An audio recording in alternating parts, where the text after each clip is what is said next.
மணிகண்டத்து ஈஸ்வரடியார் பெருமை நிலாவியலும் துறையெடுத்து தேசமைய திருத்தொண்டத்துக்கும் படைத்த திருவாக்கன் வாசமலர்கள் கிழவிழங்க வந்த திறப்பை பலன் தூக்குசி திருத்தொண்ட தொழிலை வாக்கினால் சொல்ல வல்லவரால் எங்கள் வாக்கிய பயனால் பதிக்கின்றவர் செக்கிழாரடி சென்னையில் இருப்போம் கைலாய பரம்பரையில் சிவஞான போதனை காக்கும் என்னை பயிர்வாய்ப்பை நிகழ்ந்தான் சந்ததிப்போர் மெய்ஞான பாதுகாப்பு குயிலாகும் தொழில் திரு ஆபரதுரை வாழ்வு அனுசுவாய தேவரும் சைலாதி மரப்படையும் திருமுறப்படியும்படி தலைகணும் எல்லாம் பெருமான் அந்த பன்னாருடைய அந்த நாவலையாருடைய திருவடியை வணங்கி எம்பெருமக்கள் நாயன்மாருடைய பொன்னார்கள் பிடித்த அவர்களை மனமுலை மிகளாக வணங்கி உரையாசிரிய சிவப்பணியை திருவடியில் எதில நினைத்து அடியனுடைய ஞானாசிரிய பிறந்தகையாருடைய திருவடி தாமர்களை மனமுலை மிகளாக வணங்கி திருவள்ளுவர் யாதையின் திருவார் சன்னிதானங்களுடைய பொன்னார்கள் பிடித்த அவர்களை மனமுலை மிகளாக வணங்கி வருகின்றோம்.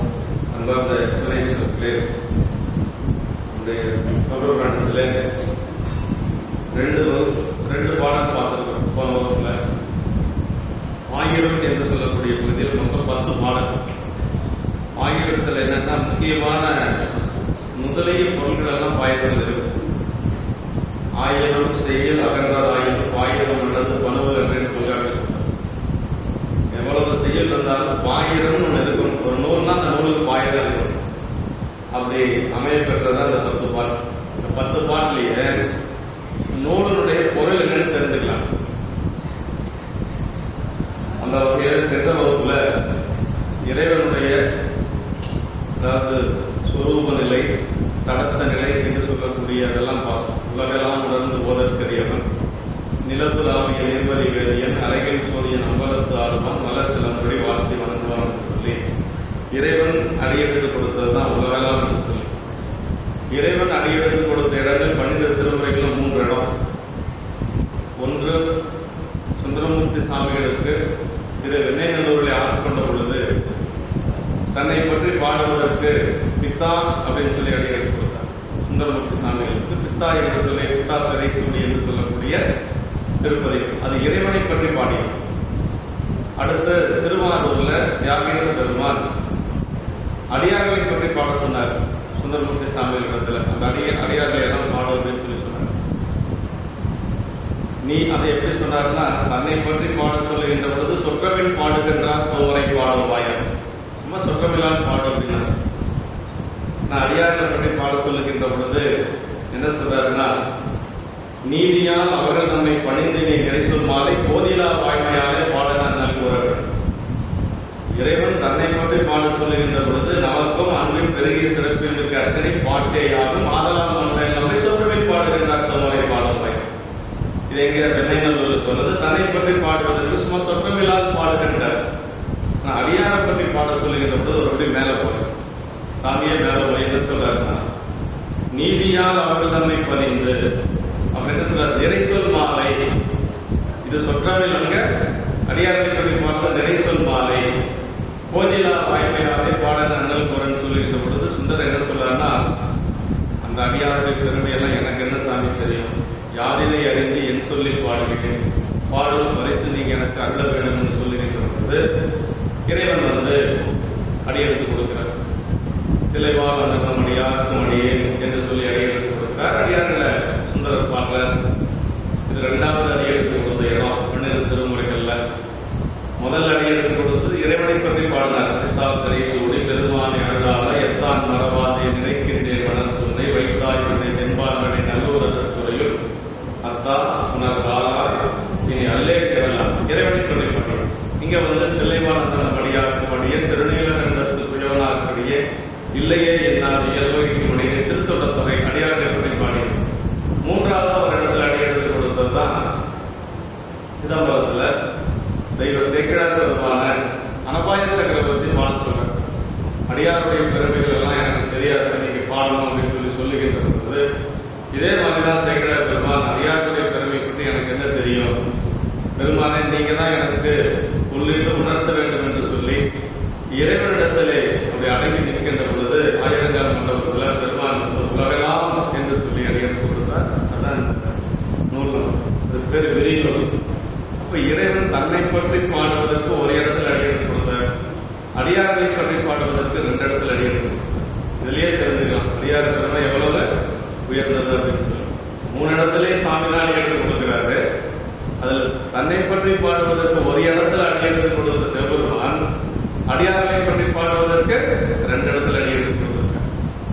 அப்படின்னா இறைவனை வழிபாடு செய்யக்கூடிய வழிபாடு, அடியார் வழிபாடு இரட்டிப்பு பலனை கொடுக்கக்கூடிய 2 மடங்கு உயர்ந்தது அப்படின்னு சொல்லி சொல்றது. திருமந்திரம் சொல்லுது, நடமாட கோயில் பகவத் கொன்றையில் நடமாட கோயில் நம்பர்கங்காரா, நடமாட கோயில் நம்பர் கொன்றையில் படமாட கோயில் பகவத்கதாக அப்படின்னு சொல்லி சொல்லுது. நடமாட கோயில் அப்படின்னா அடியார்கள் நடமாடிட்டு இருக்கக்கூடியவர்கள், படமாட கோயில் தற்செயலில் இருக்கக்கூடிய சாமி, கருவறைக்குள்ள இருக்கக்கூடிய சாமி. அங்க கருவறைக்குள்ள இருக்கக்கூடிய சாமிக்கு போய் ஏதாவது ஒரு புண்ணியம் செஞ்சோம்னா சாமிக்கு போய் சேரும், அதுல ஒன்றும் மாற்றுக்கிறது இல்லை. ஆனா அங்க செய்யறது அடியாருக்கு வந்து சேராது அப்படிங்கிறாரு. ஆனா அடியாருக்கு செய்யக்கூடிய புண்ணியம் அடியாருக்கும் சேர, சாமிக்கும் போய் சேரும்.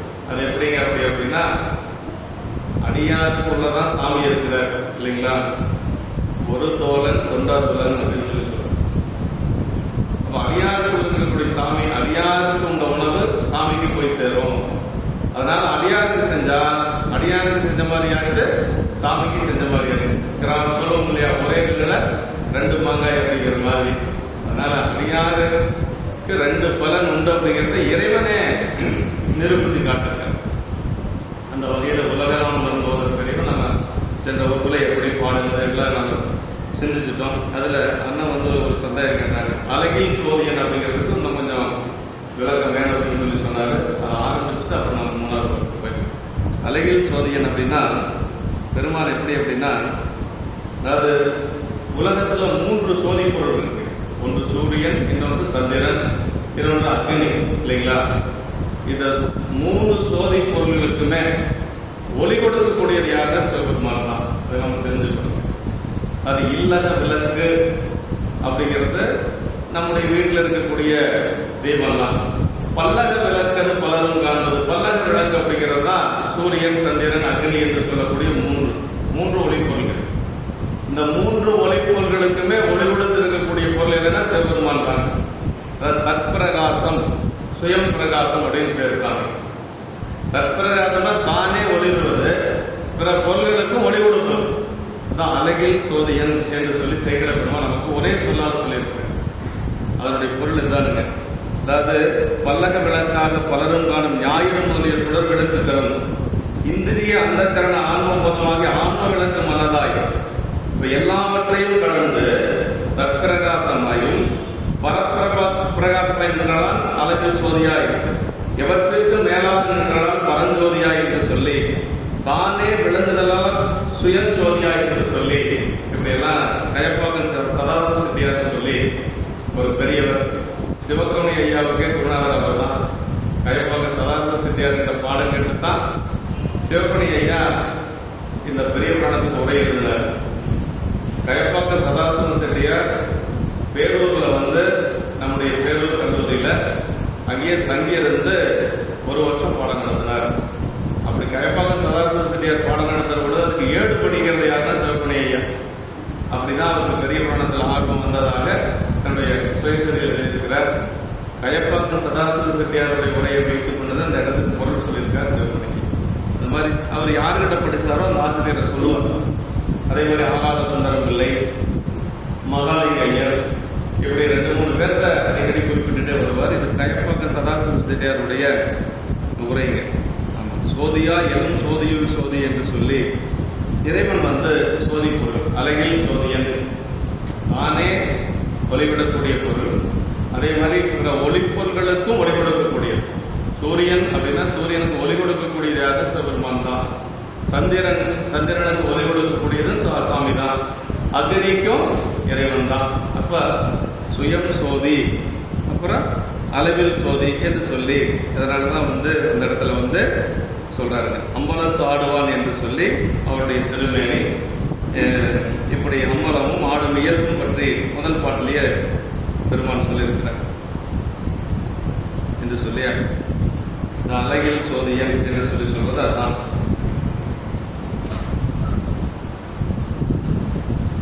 இரண்டாவது பாட்டு நம்ம சென்ற வகுப்புல சிந்திச்சதுதான். ஊரடைந்த விடப்பின் பிறவியை தானடைந்த புதியை சாருவான் தேனடைந்த மலர்புலில் தில்லையில் மானடம் செய் வரது போன்றால் கொலை.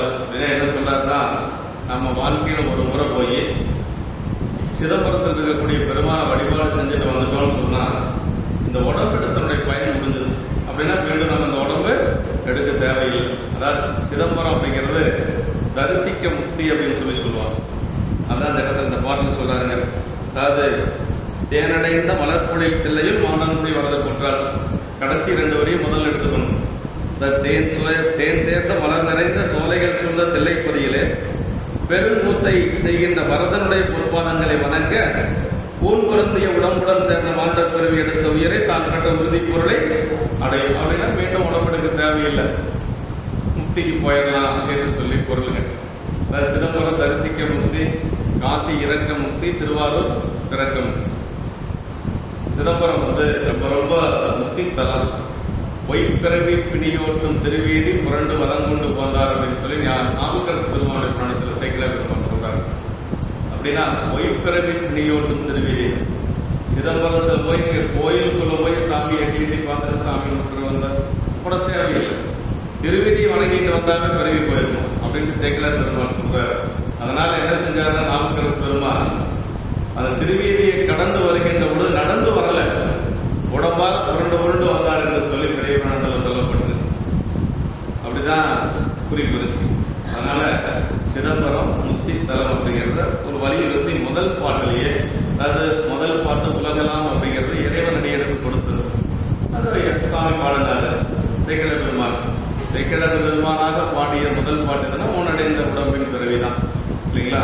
அதுல முதல்ல என்ன சொல்றாருன்னா, முதல்ல சிதம்பரத்தில் இருக்கக்கூடிய புத்த பெருமான வணங்கணும் அப்படின்னு சொல்லி சொல்றாரு. வணங்கினா என்ன கிடைக்கும் நமக்கு?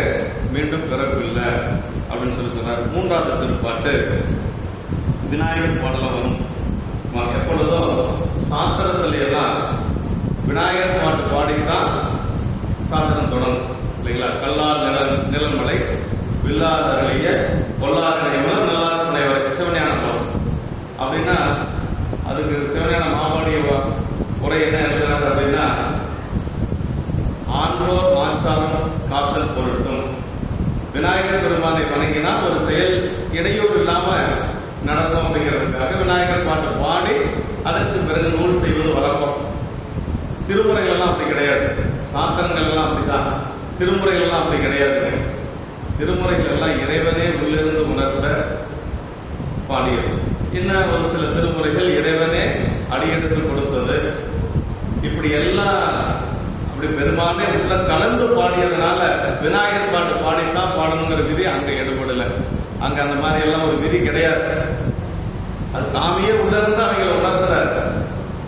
கரைக்கிழமையுடைய வரலாற்றுல நல்லா தெரியும். உட்பவிந்து எழுந்த ஞானத்து ஒருமையில் உமையோன் தன்னை அற்புத திருவந்தாதி அப்பொழுது அருளி செய்தார் சேக்கிழார் பெருமான். அம்மா எப்படி திருவந்தாதி பாடலாங்கன்னா, அற்புத திருவந்தாதி ஒரு பாட்டு, உட்பவித்து எழுந்த ஒரு ஞானத்து ஒருமையில் உமையோன் தன்னை அற்புத திருவந்தாதி அப்படின்னா அங்க எல்லாம் விநாயகர் பாட்டெல்லாம் பாடிட்டு இருக்கணுங்கிற அவசியம் இல்லை. தன்னுடைய நினைவே இல்லை அவங்களுக்கு. ஞான ஒருமை அப்படின்னா அங்க பெருமான் மட்டும்தான் இருக்கிறார். அப்படிதான் நம்முடைய திருமுறை ஆசிரியர் எல்லாருமே பாடியது. இருந்தாலும் ஒரு மரபு கருதி சேக்கிழார் பெருமான் 3வது பாட்டுல விநாயகர் பெருமான் பாடுற அருமையான பாட்டு. எடுக்கும் மாக்களை தமிழ் செய்யுளாய் நடக்கும் என்னை நமக்கருள் செய்திட தடக்கை ஐந்துடை கால் செவி நீள்முடி கடற்கலிற்றை கருத்துள் இருத்துவாம். அதாவது எடுத்த உடனேயே இந்த நூலனுடைய பயணம் சொல்றார். விநாயகர் பாட்டு தான் பாடுறாரு சேக்கிழார் பெருமான். ஆனா இந்த நூலனுடைய பயணம் சொல்லி ஆரம்பிக்கிறார். எடுக்கும் மாக்கதை அப்படின்னு என்ன தெரியுங்களா? பிறவிக்குழியிலிருந்து நம்ம எடுக்கக்கூடியது இந்த புராணம். பெரிய புராணம் படிச்சோன்னா நமக்கு என்ன கிடைக்கும்னா பிறப்பு நீங்கும். அதான் எடுக்கும் மாக்கதை அப்படின்னு. ஏன்னா அருளாளனுடைய வரலாறு ஞானசம்பந்த பெருமான், நாவுக்கரசு பெருமான், சுந்தரமூர்த்தி சாமிகள், இப்படி 63 நாயன்மார்கள், 9 தொகையடியார்கள். இந்த கதை, இந்த மாக்கதை என்று சொல்லக்கூடிய இந்த நூல் அதனுடைய பயனை இங்க சொல்லிடுறார். எடுக்கும் மாக்கதை, பிறவிக்குழியிலிருந்து நம்மை மேலெடுக்கக்கூடிய மாக்கதை. ஒரு இடத்துல சொல்லுவார் சேக்கிழார் பெருமான். எங்க சொல்றாருன்னா, சுந்தரமூர்த்தி சாமிகள் மணிமுத்தாறுல பொற்காசை எல்லாம் போடுவார். அந்த மணிமுத்தாறுல போட்டு திருவாரூர் குளத்துல எடுப்பார். ஏன்னா 12,000 பொற்காசு சாமி கொடுக்குறார் சுந்தரர். அத்தனை பணம் காசை எப்படி தூக்கிட்டு வர? வழியில கல்வர்கள் எல்லாம் இருப்பாங்க, அப்படியெல்லாம் பத்திரமா கொண்டு போக முடியாது. இந்த குளத்துல போடுவேன், நீங்க என்ன திருவாரூர்ல எனக்கு கொண்டு வந்து கொடுக்கணும், இந்த ஆத்துல போடுவேன், திருவாரூர் குளத்துல கொடுக்கணும் சாமி கிட்ட சொல்லி அப்புறம் போடுறாரு. இங்க வந்து எடுக்கிற பொழுது வேறும் தேடாது, கிடைக்கிறது இல்லை. பறவைனாச்சாரி சிரிக்கிறாங்க, ஆத்துல போட்டு குளத்துல எடுக்கிறது பரமொழி தான் கேட்டுக்கிறோம், இப்படி எல்லாம் கூட கிடைக்குமா? 12,000 பொற்காசு ஆத்துல போட்டு இங்க வந்து தேடினா கிடைக்குமா அப்படின்னு சொல்லி அம்மா வேற ஒரு பக்கம் அப்படி சுந்தரரை பார்த்து சிரிக்கிறாங்க. ஆனா விடுவார சுந்தரர் அங்கதான் பொன் செய்த வேணி என்று சொல்லக்கூடிய திருப்பாட்டை பதிகத்தை பாடுறாங்க. பாடி கடைசியா 7வது பாட்டுல ஏத்தாது இருந்தறிய இமையோதனி நாயகனே, சாமி தேடுறதுக்கு முன்னாடியே நம்மளை பாடி இருக்கணும், பாடாதது என்னுடைய தவறு தான், அதுதான் நீங்க இப்படி மறைக்கலாமா? அதனால சாமி அந்த பொண்ணெல்லாம் எனக்கு நீங்க கொடுங்கன்னு முழுகிறாரு. பொண்ணெல்லாம் கிடைச்சிருது. கிடைச்ச அந்த பொண்ணையெல்லாம் எடுத்ததை சேக்கிழார் என்ன சொல்றாருன்னா, உள்ளத்தில் ஒரு துலக்கம் இல்லோம் உலகுய இருண்டதிருக்களத்து முதுகுன்றது கனகம் ஆற்றினில் இட்டு வலத்தில் மழைந்து 7 வணங்குவர் திருவாரூர் குளத்தில் எடுத்தார் வினையும் குழிவாய் நின்று எமை எடுத்தார். அவர் பொண்ணை மட்டும் எடுக்கல, வினை குழியில கிடக்கக்கூடிய எண்ணெயும் சேர்த்து எடுத்தார் அப்படின்னு சொல்லி சேக்கிழார் பெருமானே சொல்றாரு. பெரிய புராணம் என்ன நமக்கு செய்யுங்கிறது பாருங்களேன். சேக்கிழார் பெருமானுக்கே வினை குழியிலிருந்து அவர் மேல எடுத்ததான். அப்ப நம்மலாம் அதான் எடுக்கும் மாக்கதை அப்படின்னு சொல்லி சொல்றோம். எடுக்கும் மாக்கதைன்னா அதான் பிறவி குழியிலிருந்து நம்மளை மேல எடுக்கக்கூடிய ஒரு பெரிய ஒரு புராணம் என்னன்னா அதான் பெரிய புராணம். அதனாலதான் பேரு பெரிய புராணம் என்று சொல்லி, இப்படி உயிர்களை பிறவி குழியிலிருந்து எடுக்கும் தன்மையுடைய இந்த பெரிய புராணம் இந்தமிழ் செய்யுளா இனிய தமிழ் பாடல்களை உடையது. இனிது நிறைவேற உலகில் நிலவுகின்ற மேன்மையை நமக்கு அருள் செய்யும் பொருட்டு விநாயகர் பெருமான சொல்றார், 5 தடைக்கைகளையும் தாழ்ந்த செவிகளையும் நீண்ட முடியினையும் உடைய மதையானை முகமுடைய விநாயகர் கடவுளை மனதிலே பதிய வைப்போம் என்று சொல்லி சொல்றாருங்க. அதாவது அதான் சொன்னதுதான் விளக்கம், வேற ஒன்றும் இல்லை. அப்புறம் 5 கரங்கள், இந்த செவி இதெல்லாம் சொல்லியிருக்கிறார், வேற ஒன்றும் இல்லை. சாக்கரத்தில் அதீதத்தை புரிய வல்லவர் ஆசிரியர் சேக்கிழார் பெருமான் ஆதலில் தனக்கு இடையூறு செறிதும் அணுகாது என்பதை அறிந்து வைத்தார். ஆயனும் ஆன்றோர் ஆச்சாரம் பாதுகாப்பதற்கு உலகுக்கு அறிவுறுத்துவதற்குமாக இங்கு விநாயகர் வணக்கம் செய்தார் என்க.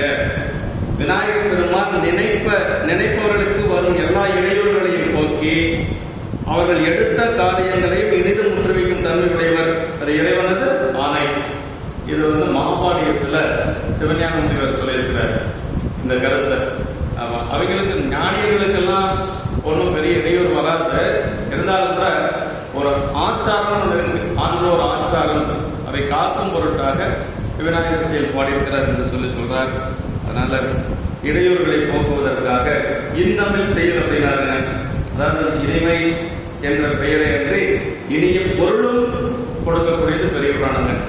அதுவும் நம்முடைய மகாவித்வான் மீனாட்சி சுந்தரம் பிள்ளை சேக்கிழார் பிள்ளை தமிழ்ல சொல்லுகின்ற பொழுது என்ன சொல்றாருன்னா, சிவமே மணக்கும் செய்யுள் எல்லாம் அப்படின்பார். சோறு மணக்கும் மடங்கள் எல்லாம்ங்கிற பாட்டுல அந்த பாட்டுல வருங்க, சிவமே மணக்கும் செய்யுள் எல்லாம்.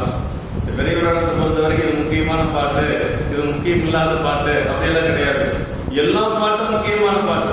பெரிய புராணத்துல எல்லா பாடலுமே முக்கியமான பாட்டு. அதான் என்ன சொல்ல, சிவமே மணக்கும் செய்யுள் எல்லாம் அப்படின்னு சொல்லி சொல்றேன். ஒவ்வொரு செய்யலுமே அதுல சிவம் மணக்கும் என்று சொல்லி மகாவித்வான் மீனாட்சி சுந்தரம் பிள்ளை அந்த சேக்கிழார் தமிழ் பாடியிருக்காங்க. அப்படியெல்லாம் சிறப்புடையது. அடுத்து 4வது திருப்பாட்டு திருக்கூட்டத்தை வணங்குறாரு. இப்போ விநாயகர் பெருமான வணங்கியாச்சு, அடுத்து திருக்கூட்டத்தை வணங்குறாருங்க. திருக்கூட்டத்துக்கு ஒரு பேர் சொல்றாரு சேக்கிழார் பெருமான், புனிதர் பேரவை அப்படிங்கிறார். புனிதர் பேரவை. நாங்கள் ஒரு வாட்ஸ்அப் ஒன்று ஆரம்பிக்கிற பொழுது புனிதர் பேரவைன்னு ஆரம்பிச்சோம். இந்த புனிதர் பேரவைங்கிறது நாங்கள்லாம் சேர்ந்து ஆரம்பிச்சதுதான். இதை வச்சுதான் ஆரம்பிச்சோம். இந்த புனிதர் பேரவைங்கிறது இந்த பெரிய புராணத்தில் இருக்கு. அதுல ஒரு வாட்ஸ்அப் குரூப் ஆரம்பிக்கலான்னு ஆரம்பிச்சா என்னென்ன கேள்வி வருதுன்னா, புனிதர்னா வேற நினைச்சிட்டாங்க நம்மால. இங்கிருந்து தான் அவன் எடுத்திருக்கிறான், நம்ம கிட்ட இருந்து எடுத்தது அவன். புனிதர் அப்படின்னு உடனே என்ன புனிதர்னு ஆரம்பிச்சுட்டீங்க, என்ன வேற மாதிரி இருக்குது. நம்ம சொல்லப்பாரு பெரிய புராணத்துல 4வது பாட்டுல இருக்குது அப்படின்னு இந்த பாட்டை எல்லாம் எடுத்து ஜெராக்ஸ் எடுத்து அதுல போட்டு வாட்ஸ்அப்ல போட்டு விளக்கம் கொடுத்து அவங்களை சரி பண்றதுக்குள்ள எங்களுக்கு போதும் ஆயிடுச்சு. பரவாயில்ல, கேட்டதுனால இது பெரிய புராணத்துல இருந்து அவன் எடுத்திருக்கிறான். ஏன்னா சொல்றது ஒன்றும் தப்பு இல்லை. பைபிளுக்கு உரை எழுதினவர் யார் தெரியுங்களா? ஆறுமுக நாவலர் தான். ஆறுமுக நாவலர் தான் உரை எழுதினார். பைபிளில் இருக்கக்கூடிய அந்த தூய்மையான சொல்லெல்லாம் இங்கிருந்து போனது, சைவத்திலிருந்து போனது. தினசரி உரை எழுதிட்டு வந்து அது வருமானத்துக்காக செய்துன்னு சொல்லி அவரே ஒத்துக்கிறார். தினசரி உரை எழுதுவார், வந்து குளிச்சுட்டு தான் வீட்டுக்குள்ள வருவார். அப்படி ஒரு கடை இது வச்சிருந்தார். குளிச்சுட்டு தான் வீட்டுக்கு வருவார். அது ஒரு வருமானத்துக்காக. ஒரு ஆங்கில புலமை அதிகம். ஒரு ஆறுமுக நாவலர் இருசொல் கொண்டல் அப்படின்னு சொல்லி அவர் சொல்லுவாங்க. ஒரு ஆங்கிலத்தில் நல்ல புலமை இருந்ததுனால அவர் எழுதினார் அப்படின்னு சொல்லி சொல்லுவாங்க. நம்ம சொல் நிறைய இருக்கு, அதனால அது நம்மளுக்கு தெரியல. புனிதர் அப்படின்னு உடனே அங்கே போயிட்டாங்க. அப்புறம் அந்த மாதிரி எல்லாம் பண்ணணும்னு வச்சுங்களேன். இப்ப திருக்கூட்டத்துக்கு பேர் தான் புனிதர் பேரவை. அடியார் திருக்கூட்டத்துக்கு பேரு இன்னொரு பேர் என்னன்னா புனிதர் பேரவை. மதிமலர் புரிசடை மன்றுள்ளார் என்னும் துதி செய்யும் நாயன்மார் தூய சொல்மலர் பொதிநலன் நுகர்ந்தது புனிதர் பேரவை விதிமுறை உலகினில் விளங்கி வெல்க வேண்டும். திருக்கூட்டம் நல்லா வாழணும், வெல்கணும் என்று சொல்லி திருக்கூட்டத்தை வாழ்த்துற விரைவிடத்திடமாகிய சடைமுடியுடைய திருச்சிற்றம்பலவானரை நினைத்து துதித்து செயல் செய்யும் நாயன்மார்களுடைய தூய சொல்மலரின் நலத்தை அனுபவிக்கும் தூயவர்களாக அடியார்களுக்கு திருக்கூட்டமானது இறைவன் ஆணை வழியே உலகில் விளக்கமடைந்து வெற்றி பெறுவதாக. என்ன சொன்னார்னா, இந்த திருக்கூட்டம் எல்லாம் இறைவனுடைய ஆணை வழியாக நின்று உலகிலே விளக்கமடைந்து வெற்றி பெறுவதாக என்று சொல்லி திருக்கூட்டத்தை வாழ்த்தி அதே மாதிரி வணங்கி பிராணத்துக்குள்ள போற இந்த துதி செய்யும் நாயன்மார் என்று சொல்லி அது நமக்கு அடியார்களை பற்றி சொல்றார். மதிவளர் துதி சடைனா இறைவனை பற்றி சொல்றார். மதிவளர்ந்தமாகிய சடையுடைய சிறுவருமான் என்று சொல்லி சொல்றார்.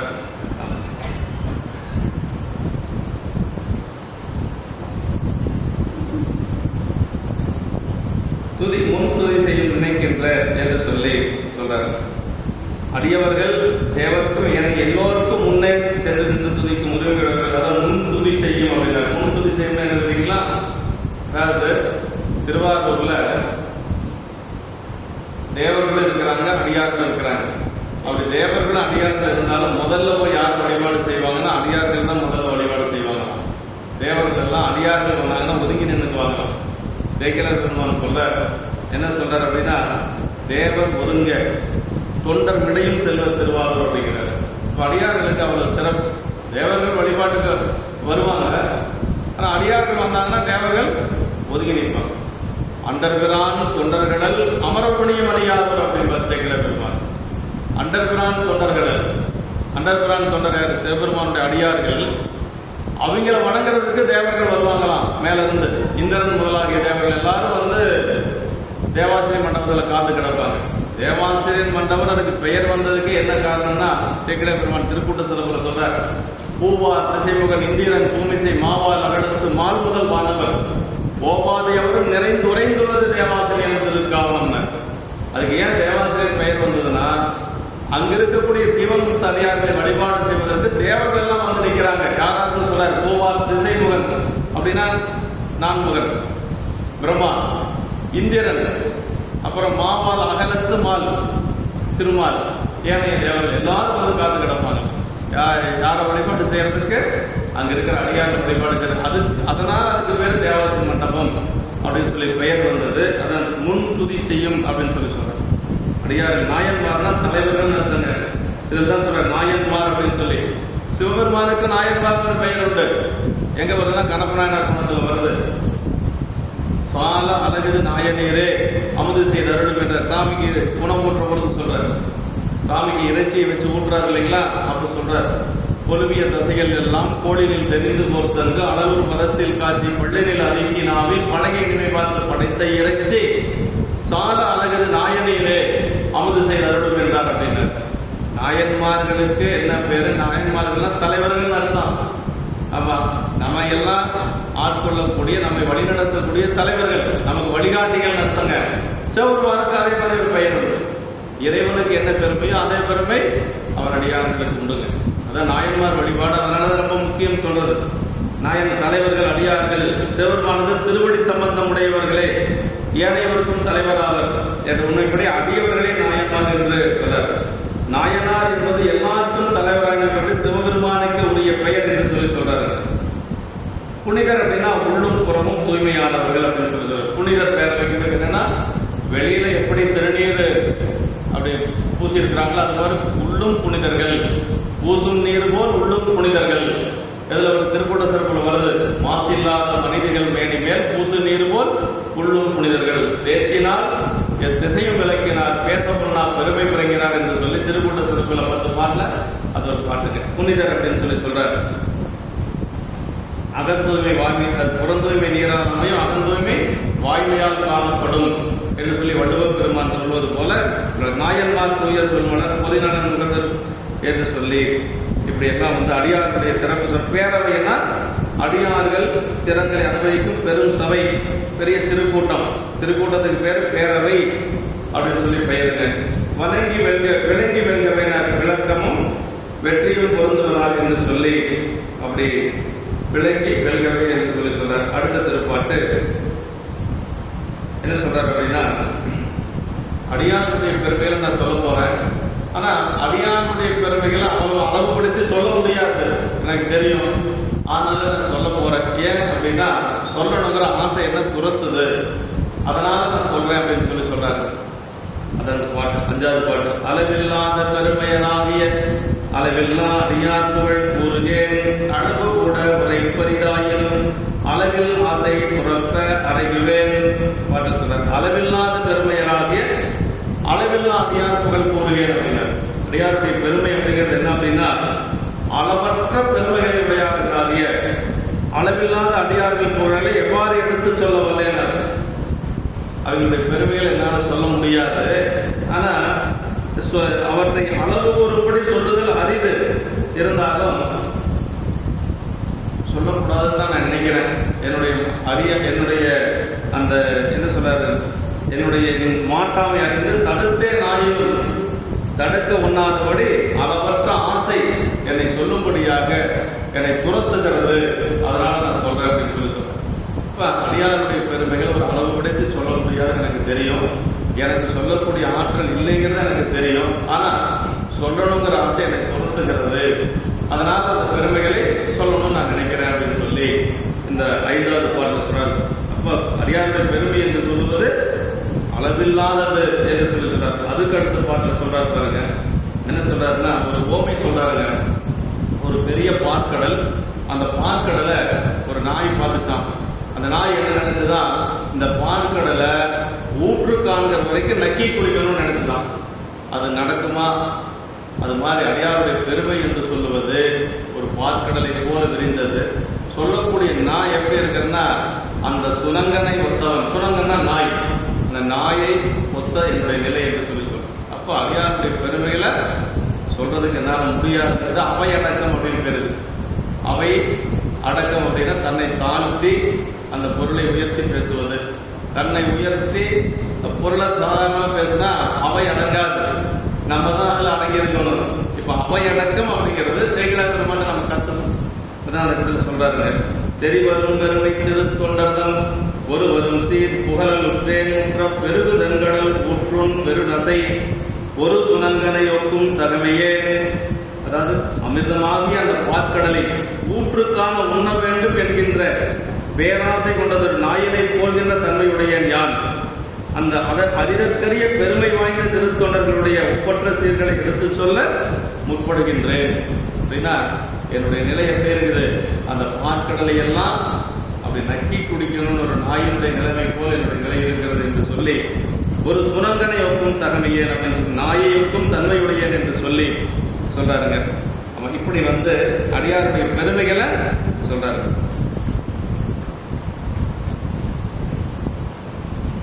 நிறைய இடங்கள்ல நிறைய வருது.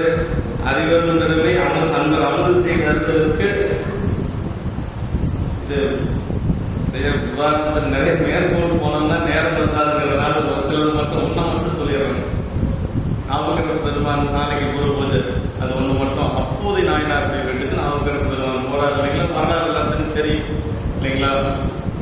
அது இலைய இருக்கிறதுக்கு குழந்தை போறது மூத்த திருநாவுக்கரசு 65 இறந்து போயிடும் இல்லைங்களா. 65 இறந்து போனதுனால இவர் என்ன செய்யறாரு அப்படின்னா, இந்த குழந்தை இறந்துருச்சுன்னு தெரிஞ்சா அமுது படைக்கிறதுக்கு முடியாத குருநாதர் வந்திருக்கிறார். அதனால வாயில சுருட்டி ஒரு ஓரத்துல அந்த குழந்தையை வச்சிடுறாங்க. அதற்கு பிறகு நாவுக்கரசு பெருமான் உணவெல்லாம் தயாரான பின்னாடி அழைச்சு கொண்டு வராங்க. அவர் உட்கார்ந்துருக்கிறார். அப்படி உட்கார்ந்து இருக்கிற பொழுது அமுது செய்யற நேரம் இந்த குழந்தை இலையறுக்க போன குழந்தை பாம்பு கடிச்சு இறந்து போயிருது. அதை வாயில சுருட்டி வச்சிடறாங்க. இப்ப இலையெல்லாம் போட்டாச்சு, பரிமாறியாச்சு. நாவுக்கரசு பெருமான் கேட்கிறார், வர்ற பொழுது 2 குழந்தை இருக்குது, இப்போ ஒரு குழந்தை தான் இருக்கு, அந்த மூத்த சேயம் காட்டு அப்படின்னு சொல்லி கேட்கிறார். பூதி சாத்தணும், திருநீர் கொடுக்கணும், மூத்த திருநாவுக்கரசையும் காட்டுன்னு சொல்ற பொழுது அவர் என்ன சொல்றா, இப்போது இங்கு அவன் உதவான் அப்படிங்கிறார். அது இறந்து போயிட்டாங்கன்னு சொல்லல, இப்போது இங்கு அவன் உதவான்னு சொல்லணும்னு அவர் சொல்றாரு. என்ன சொல்றாருன்னா, மெய் விரித்து உரையும். நீங்க சொல்றதுல ஏதோ ஒரு தடுமாற்றம் இருக்கு, மெய் விரித்து உரையும் அப்படின்னு சொல்லி சொல்றாரு. அப்பதான் நடந்ததெல்லாம் சொல்றாங்க. அவர் அந்த குழந்தை எடுத்துட்டு வந்து பதிகம் பாடுறாரு. கோயிலில் கொண்டு வந்து திங்களூர் கோயில் வச்சு 1 குடம் பதிகம் பாடுறாரு. குழந்தை உயிர் பெற்று மீண்டும் வருது. உயிர் பெற்று அந்த குழந்தை எழுந்திரிச்சு வருதுங்க.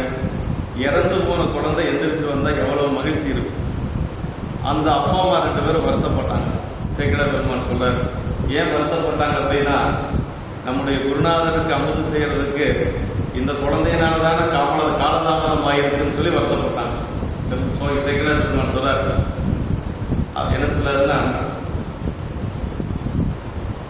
பிரிவரும் ஆவி பெற்ற பிள்ளையை காண்பார், தொண்டின் நெறியினை போற்றி நின்ற பயன்தார் தாங்கள், அறிவரும் பெருமை என்பர் அமுது செய்து அருளுதற்கு சிறிது இடையூறு செய்தான் இவன் என்று சிந்தை வந்தார்.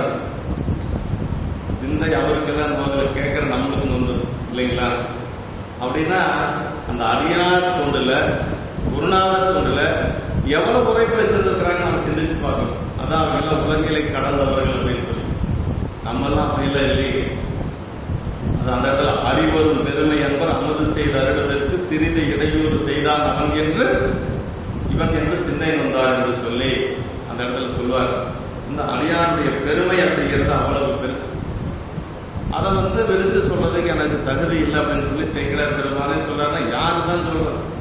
4286 பாட்டை பாடிட்டு சேக்கிழார் பெருமானே அப்படி சொல்ற. அதனால அதான் இந்த இடத்துல அளவில்லாத பெருமை அப்படின்னு சொல்லி சொல்றது, தெரிவரும் பெருமை அப்படின்னு சொல்லி சொல்றது, இந்த மாதிரி எல்லாம் நிறைய இடங்கள் இருக்குங்க. இது 74 பணத்திலே ஒரு இடத்துல வருது, ஆளுடை தொண்டர் செய்த ஆண்மையும் தன்னைக்குள்ள வாலினை கொடுத்து நின்ற வளவனார் பெருமைதான் நாளும் மற்றவர்க்கு நல்கும் நம்பதாம் அழைக்கல் என்று நீளும் தொண்டை நீர்மை நினைக்கலார் அளக்க வல்லார்கள். அடியாருடைய பெருமைகளை சிவபெருமானே அளக்க முடியலன்னா வேற யார் அளக்க முடியும் அப்படின்னு சொல்லி அடியாருடைய பெருமைகளை சிவபெருமானே அளந்தால்தான் ஆச்சரிய வழிய மற்ற யாரும் நினைச்சாலும் அளவு சொல்ல முடியாதுன்னு சொல்லி என்ன சொல்றாரு என்று சொல்லி அடுத்த திருப்பாட்டு அதுவும் அவையடக்கம்தான். செப்பலுற்ற பொருளின் சிறப்பினால் அப்பொற்குறை யாவரும் கொள்வதால் இப்பொருட்கு என்னுரை சிறிதாயினும் மெய்ப்பொருட்குரியார் கொள்வர் மேன்மையால் சொன்னால் பெறப்படும் பொருள் சிறந்ததனால் அதனை சொல் சிறந்ததல்லாவிட்டாலும் அது பற்றி இகழாது பொருளின் சிறப்பு, அதாவது நான் சொல்லக்கூடிய பொருள் உயர்வான பொருள் என்ன அடியாருடைய பெருமைகள் இல்லையா? ஆனா என்னுடைய சொல் சிறிதாக இருக்கலாம், சொல்லக்கூடிய பொருள் பெருசு. அதனால என்னன்னா அப்பொருளை சொல்லும் சொல்லை யாவரும் கை கொள்வர், நான் சொல்லக்கூடிய சொல்லைத்தான் அவர்கள் கை கொள்வர் என்று சொல்லி இதனுள்ளே குறித்த அடியார்களது வரலாறு பண்புமாகிய பெரும் பொருளுக்கு எனது சொல் சிறிதே ஆயினும் உண்மை பொருளையே உணரும் உரிமையுடன் பெரியோரதனை அந்த மேன்மை பற்றி கை கொள்வர். என்னுடைய சிறுமை என்னிடத்தில் இருந்தாலும் சொல்லக்கூடிய பொருள் பெருசு, அதனால அந்த பொருளையே பெரிதாக எடுத்துக்கொண்டு என்னுடைய சொல்லை பெரிதாக எடுத்துக்கொள்ள மாட்டாங்க என்று சொல்லி இந்த இடத்துல உண்மை பொருளையே உணரும் உரிமையுடன் பெரியோரதனை இதனை அந்த மேன்மை பற்றி கை கொள்வர் என்று சொல்லி சொல்ல. செப்பால் உற்ற பொருள் அப்படின்னா ஒருவன் சொல்ல புகுந்த பொருள் என்ன அடியாருடைய பெருமை என்று சொல்லி சொல்றார். இந்த சிவஞான போதத்திலே அவையடத்தில் வருது, தம்மை உணர்ந்து தம்மையுடைய தன்னுணர்வார் எம்மை உடைமை எமை இகழார் அப்படின்னார். என்னை யாரும் இகழ மாட்டாங்க, தன்னை உணர்ந்து தன்னை உணர வல்லார்கள் எம்மை உடைமை இகழார், தம்மை உணரார் உடன்கைந்து தமிழ் உணராமை கேளாம் என்று சொல்லி சிவஞான போதத்திலே பெரியவங்க வந்து எப்பொழுதும் என்னை இகழ மாட்டாங்க. ஒரு குறையாக இருந்தாலும் கூட அதை வந்து நிறைவாக ஏற்றுக்கொண்டு அருள் செய்வார்கள் என்று சொல்லி சொல்றார். இதுதான் அடுத்த திருப்பாட்டு, 8வது திருப்பாட்டு. அனபாய சக்கரவர்த்தி பற்றி 11 இடங்கள்ல பாடுறாருங்க. ஏன்னா பிராணம் பாடுறதுக்கு காரணமா இருந்தது அனபாய சக்கரவர்த்தி. அங்கங்க வச்சு பாடுவார். இது முதல் இடம். அனபாய சக்கரவர்த்தி பாடக்கூடிய முதல் இடம். மொத்தம் 11 இடங்கள்ல பாடியிருக்கிறார். சொல்ற மேயை முறை கொண்டு விரும்புமாம் செய்வந்து வேதம்பலம் செய்ய தூய பொன்னணி சோழனி ஒளிபான் ஆயசீர் அனபாயன் அரசவை செம்மேனி எம்மானாகி நடராஜ பெருமானுடைய திரு பேரம்பலமாகிய சபையை பொன்னினால் வேண்ட அணி செய்த சோழ பெருமானாகிய உலகிலே நீடூழி நிலைத்த புகழும் சிறப்பும் உடைய அனபாய சோழ சக்கரவர்த்தியானது அரச சபையானது. அதாவது பல அரசர்கள் வந்து பொற்கூரை வைத்தாங்க சிதம்பரத்துல. அதுல வந்து அனபாய சக்கரவர்த்தியும் பொன்வையில் இருக்கிறார். அதனால அந்த சிறப்பு சொல்றார் இந்த இடத்துல. அப்படி அரச சபையானது சிறந்த பொருளை தன்னுடைய மேலப்பெற்ற இந்த உரையை ஏற்றுக்கொண்டு விருப்பத்துடன் நிகழ செய்வதாகும் என்று சொல்லி சொல்றார்கள். அனபாய சக்கரவர்த்தி இங்க வந்து புராணம் பாடுவதற்கு காரணமாக இருந்ததுனால அவர் வந்து இங்க வச்சு 11 இடத்துல பாடுறார். சிற்றம்பலம் பொன் வைத்தார். 2வது லோகங்கள் மீண்டும் சிற்றம்பலத்தில் பொன் வைத்தது இடமில்லாமல் பேரம்பலத்தை பொன் வைத்தார் என்று சொல்லி அவர் பொன் வைத்ததை இங்க சிறப்பு சொல்லப்பட்டிருக்கிறது என்று சொல்லி புகழ்ச்சோழ நாயனார் புராணத்திலையும் அவரை பற்றி சொல்லியிருக்கிறார். நாட்டு சிறப்பிலையும் சொல்றார். இப்படி 11 இடங்களில் வைத்து போற்றி இருக்கக்கூடிய பெருமை. அடுத்து வந்து 9வது திருப்பாட்டு. அருளின் நீர்மை திருத்தொண்ட அறிவரும் தெருளின் நீரிது செப்புதற்காமனின் வெருளின் மெய்மொழி வானிலல் கூறிய பொருளின் ஆகும் என புகழ்வாம் அன்றே. அது அருளின் நீர்மை திருத்தொண்டு அறிவரும் அப்படினர். அருள்வழி நிற்கும் தன்மையாயுள்ள திருத்தொண்டின் புகழ் அறிய அரிதென்று தெரிவரும் பெருமை என்று உணர்ந்துள்ள நீர் என்று சொல்லி இது செப்புதற்காமலின் இதற்கு செப்ப துணியலாமா என்கிறார்கள். அதாவது இந்த மாதிரி ஒரு பொருளை, உயர்ந்த பொருளை, அரிய ஒரு பொருளை நீங்க வந்து சொல்றதுக்கு துணியலாமா அப்படின்னு சொன்னா அதுக்கு என்ன சொல்றாருன்னா, மயக்க நீக்கும் மெய்மொழியாலே வானிடத்தை அமர்ந்து கூறிய பொருளின் துணையாலே அது யாம் செப்பதற்கு உரித்தேயாம் என்று துணிந்து கூறுவான். அவன் மெய்மொழி கூறி துணை செய்த அப்பொழுது என்று சொல்லி வெருளின் மெய்மொழி வானிழல் கூறிய பின்னர். வானிழல் அப்படின்னா சுந்தரமூர்த்தி சாமிகள் இறைவனுடைய நிழலாக சொல்லுவது சுந்தரர் பாடியதுதான் இதுக்கு வந்து இந்த நூலுக்கு வந்து முதல் நூல். பெரிய புராணத்துக்கு முதல் நூல் திருத்தொண்டர் தொகை இல்லைங்களா. வானிழல் கூறிய அப்படின்னு சொல்லி சொன்னார். பொருளின் ஆகுமென புகழ்வாம் என்று சொல்லி அந்த சுந்தரர் சொன்ன அந்த திருத்தொண்டரின் தொகையை வைத்து அடுத்த திருத்தொண்டர் திரு அந்தாதி யாரு நம்பியாண்டார் நம்பிகள் பாடினார். ஒரு நாயன்மாரை பற்றி ஒரு பாடல் இருக்கும். ஒரு சில நாயன்மார் மட்டும் 2 பாடல் பாடியிருப்பார். அப்புறம் விரிநூல் சேக்கிட பெருமான் செய்கிறார். அதன் வானிழல் கூறி என்று சொல்லி சொல்றார். அருளின் நியமை திருத்தொண்டு அப்படின்னா பிரிதொன்றினும் படாத அருள்வயப்பட்ட அவரையனுக்கும் திருத்தொண்டு அப்படின்னார். பிரிதொன்றினும் படாத அருள்வயப்பட்ட அருள்வழியை நிற்கும் திருத்தொண்டு. நாயன்மார்கள் செய்த தொண்டெல்லாம் அப்படிதான். அவங்க எப்படி நின்று தொண்டு செஞ்சாங்கன்னா 10ஆம் சூத்திரம் நமக்கு சொல்லுது இல்லைங்களா. சிவஞான போத 10ஆம் சூத்திரம். அவனே தானே யாவையா நெறி ஏகனாகி இறைவனை நிற்க மலமாய தன்னோட வல்வினை இன்று. எப்போ மலம் மாயை வினைகள் எல்லாம் நீங்கும் அப்படின்னா, ஆணவம் கண்மம் மாயை எப்போ நீங்க அப்படின்னா ஏகனாகி இறைவனை நிற்கின்ற பொழுதுதான். ஏகனாகி இறைவனை நிற்கிறதுலாம் என்ன, தன்னுடைய நினைப்பு எதுவும் இல்லாம இறைவனுடைய திருவருள் நின்று பெரு அடியார்களுக்கு இறைவனுக்கு தொண்டு செய்யறது. கலப்பனாக செய்தது பாருங்களா, அது மாதிரி தன்னை மறந்து இறைவனுக்கு தொண்டு செய்யறது. அதான் ஏகனாகி இறைவனை நிற்றல் என்று சொல்லுவதுங்க. அந்த நிலையில சொல்றாரு இவர். அருளை நீர்மை திருத்தொண்டு அப்படின்னு சொல்லி சொல்றாரு. மெய்மொழி வானிழல் கூறிய வான் என்று நிழலாய் கூறிய மெய்மொழி பொருள். மெய் மொழிவான் நிழல், உண்மையை மொழிவான் சத்தாகி இறைவனுடைய நிழல். இப்படி நிழல் அப்படிங்கிறதுக்கு வந்து என்ன சொல்றாரு அப்படின்னா 2-3 உதாரணம் சொல்றாருங்க. ஒரு பொருளின் சாயலாய் காணப்பட்ட பொருளை அனுமான பெயர் அறிவிப்பது. இந்த இடத்துல வந்து அவனது திருவுருவின் பிரதிபம்பமாகி நம்பிகள் அப்படின்னு சொல்லி சொல்றாங்க. இறைவனுடைய நிழலாக இருக்கிறது சுந்தரமூர்த்தி சாமிகள் பேரூர் புராணத்தில் இருக்குதுங்க. கண்ணாடி முன்னாடி நின்று சுந்தரா வெளியில வா அப்படின்னாராம். அப்படி வந்தது தான் ஆகார சுந்தரர் அப்படின்னு சொல்லுவாங்க. பேரூர் பணத்தில் இருக்கு. சுந்தரர் சிவபெருமானுடைய பிம்பம், நிழல், ஆடிய முன்பாக இருந்து அழைக்க வந்தார் அப்படின்னு சொல்லி பேரூர் பணத்துல கட்சி முனிவர் எழுதியிருக்கிறார்.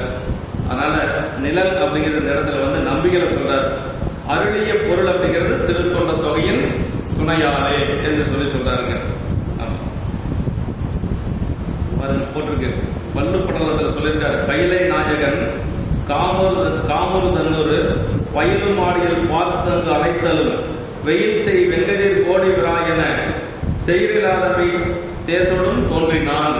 சுந்தரர் எப்படி வந்தார்னா, சாமியே கண்ணாடி முன்னாடி நின்று சுந்தரா வெளியிலவான்னு சொன்னதற்கு பிறகு அப்படி 1000 கதிர்களோடு சுந்தரர் வெளியில வந்தார் என்று சொல்லி அதான் ஆறாவது சுந்தரராக கைலாயத்துல இருந்தது அப்படின்னு சொல்றாரு. பேரூர் பணத்தில் இருக்கு. கடைசியா 10வது திருப்பாட்டுல, இந்த 10வது திருப்பாட்டுல என்ன ஒரு சிறப்புனா, நூலனுடைய பெயரையும் சொல்லிடுறாரு, அப்புறம் நூலனுடைய பயனையும் சொல்லிடுறாரு. இந்த ஒரு நூல் படிக்கிறோம்னு வைங்கள, ஒரு பெரிய புராணமா இல்லை தேவாரமா திருவாசமா படிக்கிறோம்னா அதுக்கு ஒரு பயன் இருக்கணும் இல்லைங்களா? எதுவுமே பயன் இருந்தால் தான் நம்ம செய்வோம். அதாவது ஒன்று உலகில் பயனா இருக்கலாம், இல்லைன்னா ஆன்ம பயனா இருக்கலாம். இந்த நூலை படிச்சா என்ன பயன் அப்படிங்கிறத இந்த பாட்டில் சொல்றாங்க. என்னன்னா, இந்த உலகத்துல 2 இருள் இல்லைங்களா? ஒன்று குறையிருள், அது எப்ப நீங்கும்? சூரியன் வந்தா நீங்கும். காலையில சூரியன் உதயமாச்சுன்னா இருள் நீங்கிடுது. மறுபடியும் சூரியன் மறைஞ்சா இருள் வந்துடுது. அப்புறம் சூரியன் இல்லாத காலத்துல இந்த விளக்கொடிகள் ஏதாவது ஒரு ஒளி இருந்தா இருள் நீங்கும் இல்லைங்களா? சரி, இது புறையிருள் நீங்கக்கூடியது. இன்னொரு இருள் இருக்கு நமக்கு, அக இருள் என்று சொல்லக்கூடிய ஆணவ மலம் இல்லைங்களா? இந்த ஆணவ மலை எப்ப நீங்க அப்படின்னா திருத்தொண்ட புராணம் படிச்சா நீங்க படிக்கணும். சேக்கல பெருமாள் 2 இருள், ஒன்று புறையிருள், சூரியன் வந்தா நீங்கிடும். அக இருள் என்று சொல்லி இருக்கக்கூடிய ஆணவ மலம் எப்ப நீங்கன்னா தொண்டர்களுடைய திருத்தொண்டருடைய பெருமைகளை நாம படிச்சா, கேட்டா, சிந்திச்சா நீ. அதான் இந்த பாட்டு 10வது பாட்டு சொல்லுதுங்க. அப்புறம் இந்த புராணத்தினுடைய பெயர் என்னன்னா பெரிய புராணம் கிடையாது. பின்னாடி வந்த ஆசிரியர்கள் தான் பெரிய புராணம் சொல்லியிருக்காங்க. ஆசிரியர் சொன்ன பேர் என்னன்னா திருத்தொண்ட புராணம். அது சேக்கிழார் பெருமானே சொல்லிடுறாரு இந்த பாட்டுல. இப்ப நூலனுடைய பெயரையும் சொல்லிடுறாரு, நூலனுடைய பயனையும் சொல்லிடுறாரு. அதான் இந்த பாட்டுங்க. சொல்லு கேட்டு. இங்கே நாமம் கூறின் இவ்வுலகத்து முன்னால் தங்கிரு 2 மாக்கள் சிந்தையுள் சார்ந்ததென்ற பொங்கிய இருளை ஏனை புறையிருள் போக்குகின்ற செங்கதிர போல் நீக்கும் திருத்தொன்று புராணம் என்பாம். இங்குதான் இந்த புராணத்தின் பெயர் என்ன என்று சொல்வோமாயின், ஆனாதிகாலம் தொட்டு இங்குள்ள இருவேறு இருளில் உள்ள மற்ற புறையிருளை போக்குகின்ற சூரியனை போல மாக்களின் உயிரிழத்து பொருந்தின்று பொங்கிய அகையிருளாக ஆணவத்தை போக்குகின்ற திருத்தொண்ட புராணம் என்று சொல்லி, நமக்கு இருக்கக்கூடிய ஆணவ மலத்தை போகணும்னா திருத்தொண்ட புராணம் படிக்கணும், அடியாருடைய திருவடியை வணங்கணும். ஒரே ஒரு பதிகம் இருக்குதுங்க. மொத்தம் 796 பதிகங்க தேவாரத்தில். அப்பர் சாமிகளது 315 பதிகம், ஞானசம்பந்த பெருமானது 370 பதிகம், 380 பதிகம், சுந்தரமூர்த்தி சாமிகளது 100 பதிகம். 796 பதிகத்தை நீங்க படிச்சு பண்ணதான் முடியாது. எத்தனை காலத்தில் படிக்கிறது? சரி, இது 796 பதிகத்தை படிச்சா, ஒரு பதிகத்தை படிச்சாவே அத்தனை பயணம் வேணும்னா திருத்தொண்ட தொகை படிக்கணும் அப்படின்னு நான் சொல்லல. திருச்சிராப்பள்ளியில் இருக்கக்கூடிய ராகவன் ஐயா சொல்றார். 796 பதிகங்களும் இறைவன், 795 பதிகளும் இறைவனுடைய பெருமையை பற்றி பாடுவது. அந்த திருத்தொண்ட தொகை அடியாருடைய பெருமையை பற்றி பாடுவது. இந்த அடியார் பெருமைகளை பேசக்கூடிய திருத்தொண்ட தொகை ஒரு பதிகத்தை பாடிட்டோம்னா மற்ற 795 பதிகத்தை பாடிய பலன் கிடைக்கிறது. என்ன பலன்? இதில் சொல்லப்பட்ட பலன் தான் ஆணவ மலம் நமக்கு நீங்கும். என்ன வேணாலும் நம்ம வாங்கிடலாம், என்ன வேணாலும் கிடைச்சிடும். நமக்கு செல்வம் கிடைக்கும், கல்வி கிடைக்கும், உலகியல் போல எல்லாமே கிடைக்கும்.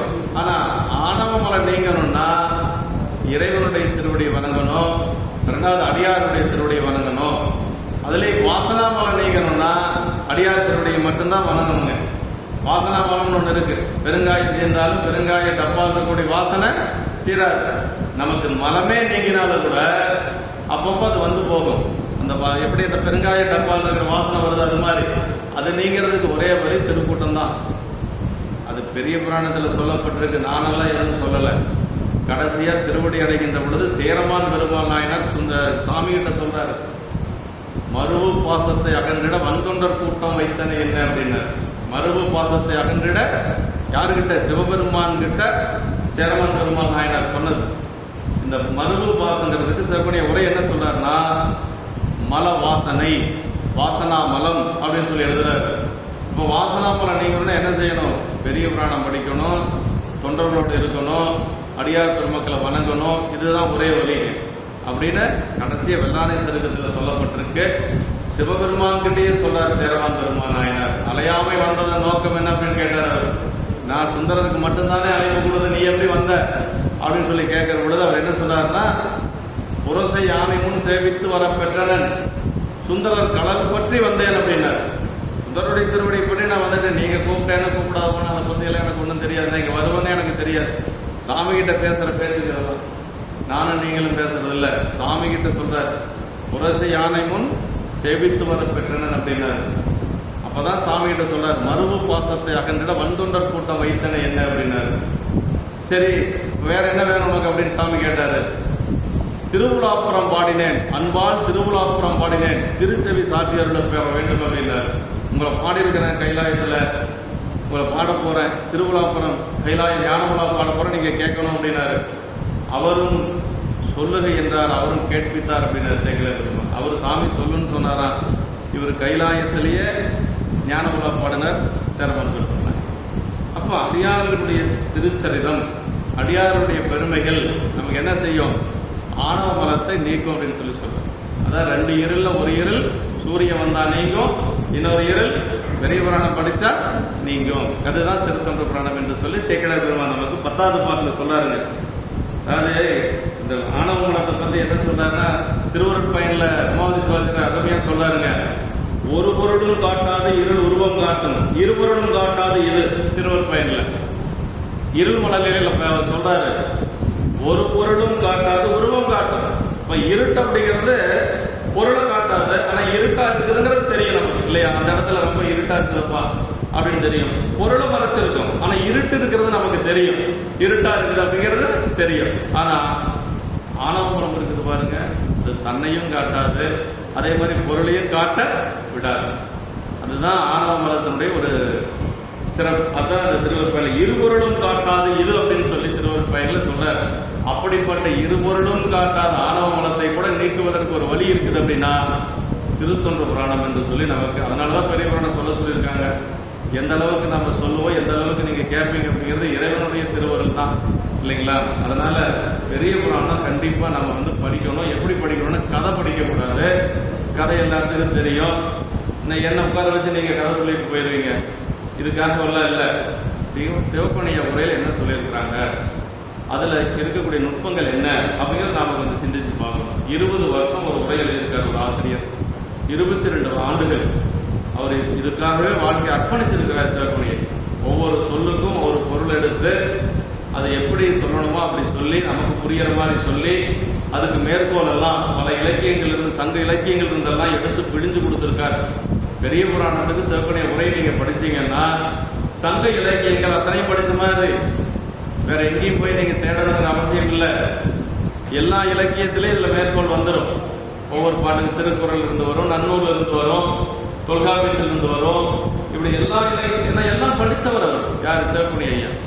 அதனால இந்த பாட்டுல என்ன சொல்ற, திருத்தொண்ட புராணம் அப்படிங்கிறது அதனுடைய பெயரு. பெரிய புராணங்கிறது பின்னாடி வந்தவங்க சொன்னதான் பெரிய புராணம். ஏன் பெரிய புராணம்னு பெயர் வந்தது அப்படின்னா, வல்லவ பெருமான் சொன்னார் இல்லைங்களா, செயற்கரிய செய்வர் பெரியர், சிறிய செயற்கரிய செய்களாதார்.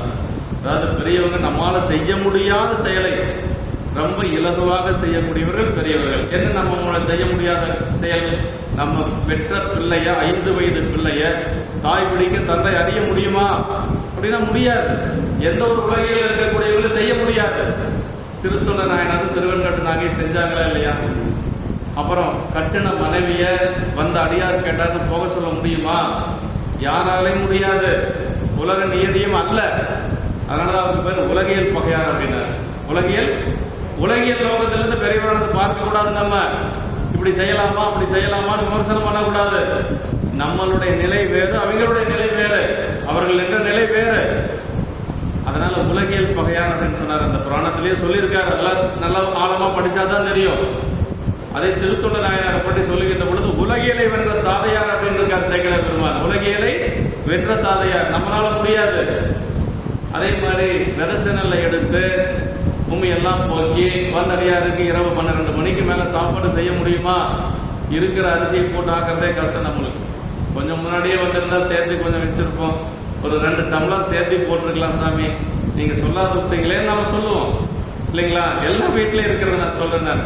ஆனா ஒரு சிலர் கோமதி அம்மாலாம் செஞ்சு கொடுத்துருவாங்க. என்ன வந்தாலும் செஞ்சுட்டு இருக்கிறாங்க அவங்க நிறைய பேருக்கு. அதனால நான் சொல்றேன்.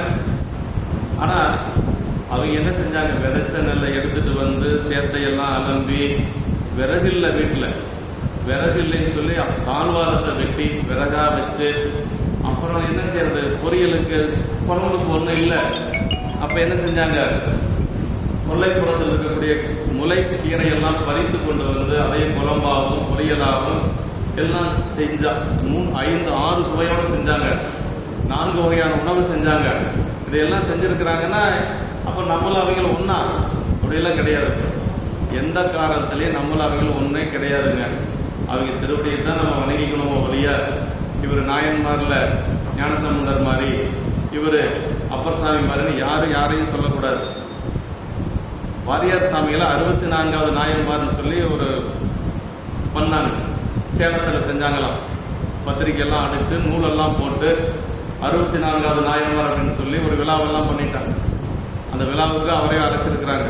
அவருக்கு வந்துட்டு என்ன சொன்னாரா, அந்த புத்தகத்தை எல்லாம் கொடுங்கன்னாரா. எத்தனை புத்தகம் போட்டீங்கன்னாரா? 1000 புத்தகம் போட்டேன். அந்த 1000 புத்தகத்தையும் கொண்டு வான்னு சொல்லி எல்லாம் இதெல்லாம் முதல்ல தீப்பத்தி எரி அப்படின்னாரா. என்ன சாமி இப்படி சொல்றீங்கன்னு கேட்டதுக்கு அவர் சொன்னாரா, என்ன கட்டுன மனைவியை வந்து அடியாரோட அனுப்புனா, பெற்ற பிள்ளைய கறி சமைச்சு போட்டேன்னா, இல்லை விதைச்ச நெல்லை எடுத்து அடியாருக்கு அமுது படைச்சதா என்னையா நான் செஞ்சேன்? 63 நாயன்மார்களோட இன்னொருத்தர் சேர்த்தலாமா? 64வது நாயன்மார் யாரும் இருக்கக்கூடாது. 63 நாயன்மார்கள் தான் நாயன்மார்கள்.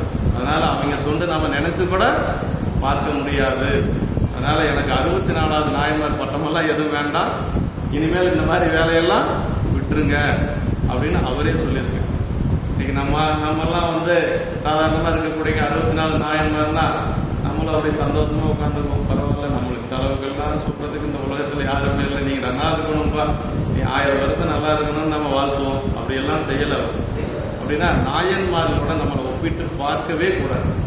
அதுக்காக தான் இவ்வளவு தூரம் சொல்றது என்று சொல்லி, இந்த நூலனுடைய பயன் ஆணவ மலத்தை நீக்குவது. நமக்கு அதுதானே வேணும், வேற என்ன வேணுங்க? காசு பணம் சம்பாதிச்சுக்கலாம் இல்லைங்களா, மற்ற புகழ் பெருமைகள் எல்லாமே நமக்கு கிடைக்கும். ஆனா ஆணவ மலம் நீங்குமா அப்படின்னா இந்த நூலை படிச்சா நீங்களும் சேக்கிழார் பெருமான் சொல்லியிருக்கேன். 1010வது பாட்டுல நூலனுடைய பயனையும் சொல்லி நூலுடைய பெயரையும் சொல்லியிருக்காங்க. பெரிய புராணம் இதுக்கு அதான் பேருங்க. திருநீலகண்ட நாயனார் புராணத்துல பெரியவர் வருது, பெரியவர் வருது. முதல் சரிதமே அதானே, தனியடியார் சரிதான். ஆதியார் நீலகண்டத்து அளவுதான் கொண்ட ஆர்வம், வேதிய ஆணை கேட்டு பெரியவர் பயந்து நீங்கி ஏதிலார் போல நோக்கி எம்மையும் என்றதனாலே மற்ற மாதரார் தம்மை என் மனத்திலும் தீண்டேன் என்றார் அப்படின்னார். அங்கதான் பெரியவர் வருது. ஒரு கட்டின மனைவி என்னை தொடக்கூடாது, தீண்டுவீராயின் எம்மை திருநீலகண்டன் சொன்னதுக்காக எத்தனை வருஷம் இருந்தார் அவர்? 1 வருஷம், 2 வருஷம், 6 மாசம், 3 மாசம் எல்லாம் இல்ல. வளமணி இளமை நீங்கி வடிவுறு மூப்பு வந்து தளர்வுடு சாய்ந்து அன்பு தம்பிரான் சாயார் அப்படின்னாரு சேக்கிழார் பெருமான். வளமணி இளமை நீங்கி வடிவுறு மூப்பு வந்து தளர்வுடு சாய்ந்தோம்னார். குச்சி கையில் இல்லைன்னா விழுந்துருவார். அப்படின்னு எத்தனை வயசு இருக்காரு? 80 வயசு இருக்கும். நடந்தது எத்தனை வயசுல? 20 வயசுல. 80-85 வயசு வரைக்கும் 2 பேரும் அப்படி தனித்தனியா இருக்கிறாங்க. மனைவி சொன்ன வார்த்தைக்காக அவர் இருந்தார். எந்த பெண்ணையும் தொடாமல் இருந்தார். அவர் பெண்களிடத்தில் போகக்கூடிய பழக்கமுடையவர். இன்பத்துறையில் எளியரானார் அப்படின்னார். இளமை மீது வரை இன்பத்துறையில் எளியரானார். மரத்தை வாழ் அணைந்து நன்னார் சேக்கிழார் பெருமான். அப்படி இருந்தவர் எப்படி இருக்கிறார் அப்படின்னா, எம்மையும் என்றதனாலே ஆதியார் நீலகண்டத்து அளவுதான் கொண்டாடுவோம், வேதிய ஆணை கேட்டு பெரியவர் பெயர்ந்து நீங்கிறார். அதான் பெரியவர் சொன்னார். செய்ய முடியாத செயலை செஞ்சதுனால பெரியவர். பெயர்ந்து நீங்கிறதுக்கு வாரியார் சாமிகள் ஒரு விளக்கம் சொன்னார். பெயர்தல்னால் ஒண்ணுதான், நீங்குதல்னால் ஒண்ணுதான். ஒரே பொருளை குறிக்கக்கூடிய 2 சொல் ஏன் சேக்கிழார் பெருமான் போட்டார் அப்படின்னா, உடலாலும் நீங்கினார் உள்ளத்தாலும் நீங்கினார் அப்படின்னாரு. அப்படி யாராவது வாழ முடியுமான்னா முடியாது. சரி, இப்படியெல்லாம் இருந்தவர் சாமி மேல ஏதாவது அன்பு குறைஞ்சதா அப்படின்னா கொஞ்சம் கூட குறையல. அதான் சொல்றார், வளமடி இளமை நீங்கி வடிவொரு மூப்பு தடவோடு சாய்ந்தும் அன்பு தம்பிரான்கிறது சாயார் அப்படின்னாரு. அதான் நமக்கு வேணுங்க. எத்தனை கஷ்டகாலம் வரலாம், ஆனா இறைவன் மீது வைத்திருக்கக்கூடிய அன்பு மட்டும் கொஞ்சம் கூட குறையக்கூடாது. அதான் நாயன்மாருக்கு நம்ம கற்றுக்கொள்ள வேண்டியது. எத்தனை துன்பம் வந்தாலும் சரி, தன்னுடைய மகனையே கறி சமைச்சு போட்டாலும் கூட இறைவன் மீது இருந்த அன்பு குறையல. அப்படி குறைஞ்சிருந்தா செய்ய முடியுமா? முடியவே முடியாது. அதான் நாயன்மார்களுக்கு நமக்கு இருக்கக்கூடிய வேறு. நம்மளால ஒரு சின்ன சோதனை, ஒரு சின்ன ஒரு துன்பம் வந்தால் நம்மளால தாங்க முடியாது. எல்லாத்தையும் தூக்கி போட்டு நான் பாட்டுக்கு போயிட்டே இருப்போம். அப்படி எல்லாம் இல்லை நாயன்மார்கள். அப்படி எல்லாம் அவங்களுக்கு நமக்கு நிறைய வேறுபாடு இருக்கிறது என்று சொல்லி இப்படி ஆயிரம் ஒரு வழியாக முற்று பெற்றது. அடுத்தது பெரிய புராணத்துல திருமலை சிறப்பு. திருமலை சிறப்பு தான் புராணம் ஆரம்பிக்கிறதுங்க. எங்க கைலாயம். பெரிய புராணத்துல திருமலை அப்படின்னா கைலாயம், வேற எதுவும் கிடையாது. பெரிய புராணத்துல திருமலை அப்படின்னு வந்தா கைலாயம் தான். கைலாயத்துலதான் பெரிய புராணம் ஆரம்பிக்கிறது. ஆயிரம் முடிஞ்சு கைலாயம். கைலாயத்தில் தான் சுந்தரர் இருக்கிறார். சிவபெருமானுக்கு அணுகு கொண்டதா இருக்கிறார். அங்கதான் 2 பெண்கள் கமலி அணிந்ததி இருக்கிறாங்க. உமையமைக்கு தொண்டு செஞ்சுட்டு இருக்கிறாங்க. மலர் பறிக்கின்ற பொழுது அவங்களை பார்த்தாங்க. சாமி கீழே அதெல்லாம் இந்த பகுதியில் இருக்கு. மொத்தம் 13 சருக்கங்கள். பெரிய புராணத்துல 13 சருக்கம். திருத்தொண்ட தொகை 11 பாட்டு, 11 சருக்கம். திளைவரான இறைமணிந்த சருக்கம், உண்மையார் பிரகாண்ட சருக்கம், திருநின்ற சருக்கம். அது முதல் வரியிலே வரக்கூடியதெல்லாம் சருக்கம். அதுல 11 சருக்கம். முதல் சருக்கம் திருமலை சருக்கம், கடைசியா வெள்ளானை சருக்கம். இது 2ஐயும் சேர்த்துட்டா மொத்தம் 13 சருக்கம். இதுல முதல் சருக்கம் திருமலை சருக்கம். திருமலை சிறப்பு என்று சொல்லி கைலாய மலை எப்படி இருக்குது அப்படிங்கறத சொல்றாரு. கைலாய மலை எப்படி இருக்குது அப்படின்னா, பொன்னின் வெண்திரு புனைந்தன பன்னும் நீள்வழி வாழ்வரை பாதது தன்னை யாருக்கும் அறிவறியான் என்றும் மன்னிவான் கைலை திருமாமலை. அதாவது நிறைய விளக்கம் இருக்கு.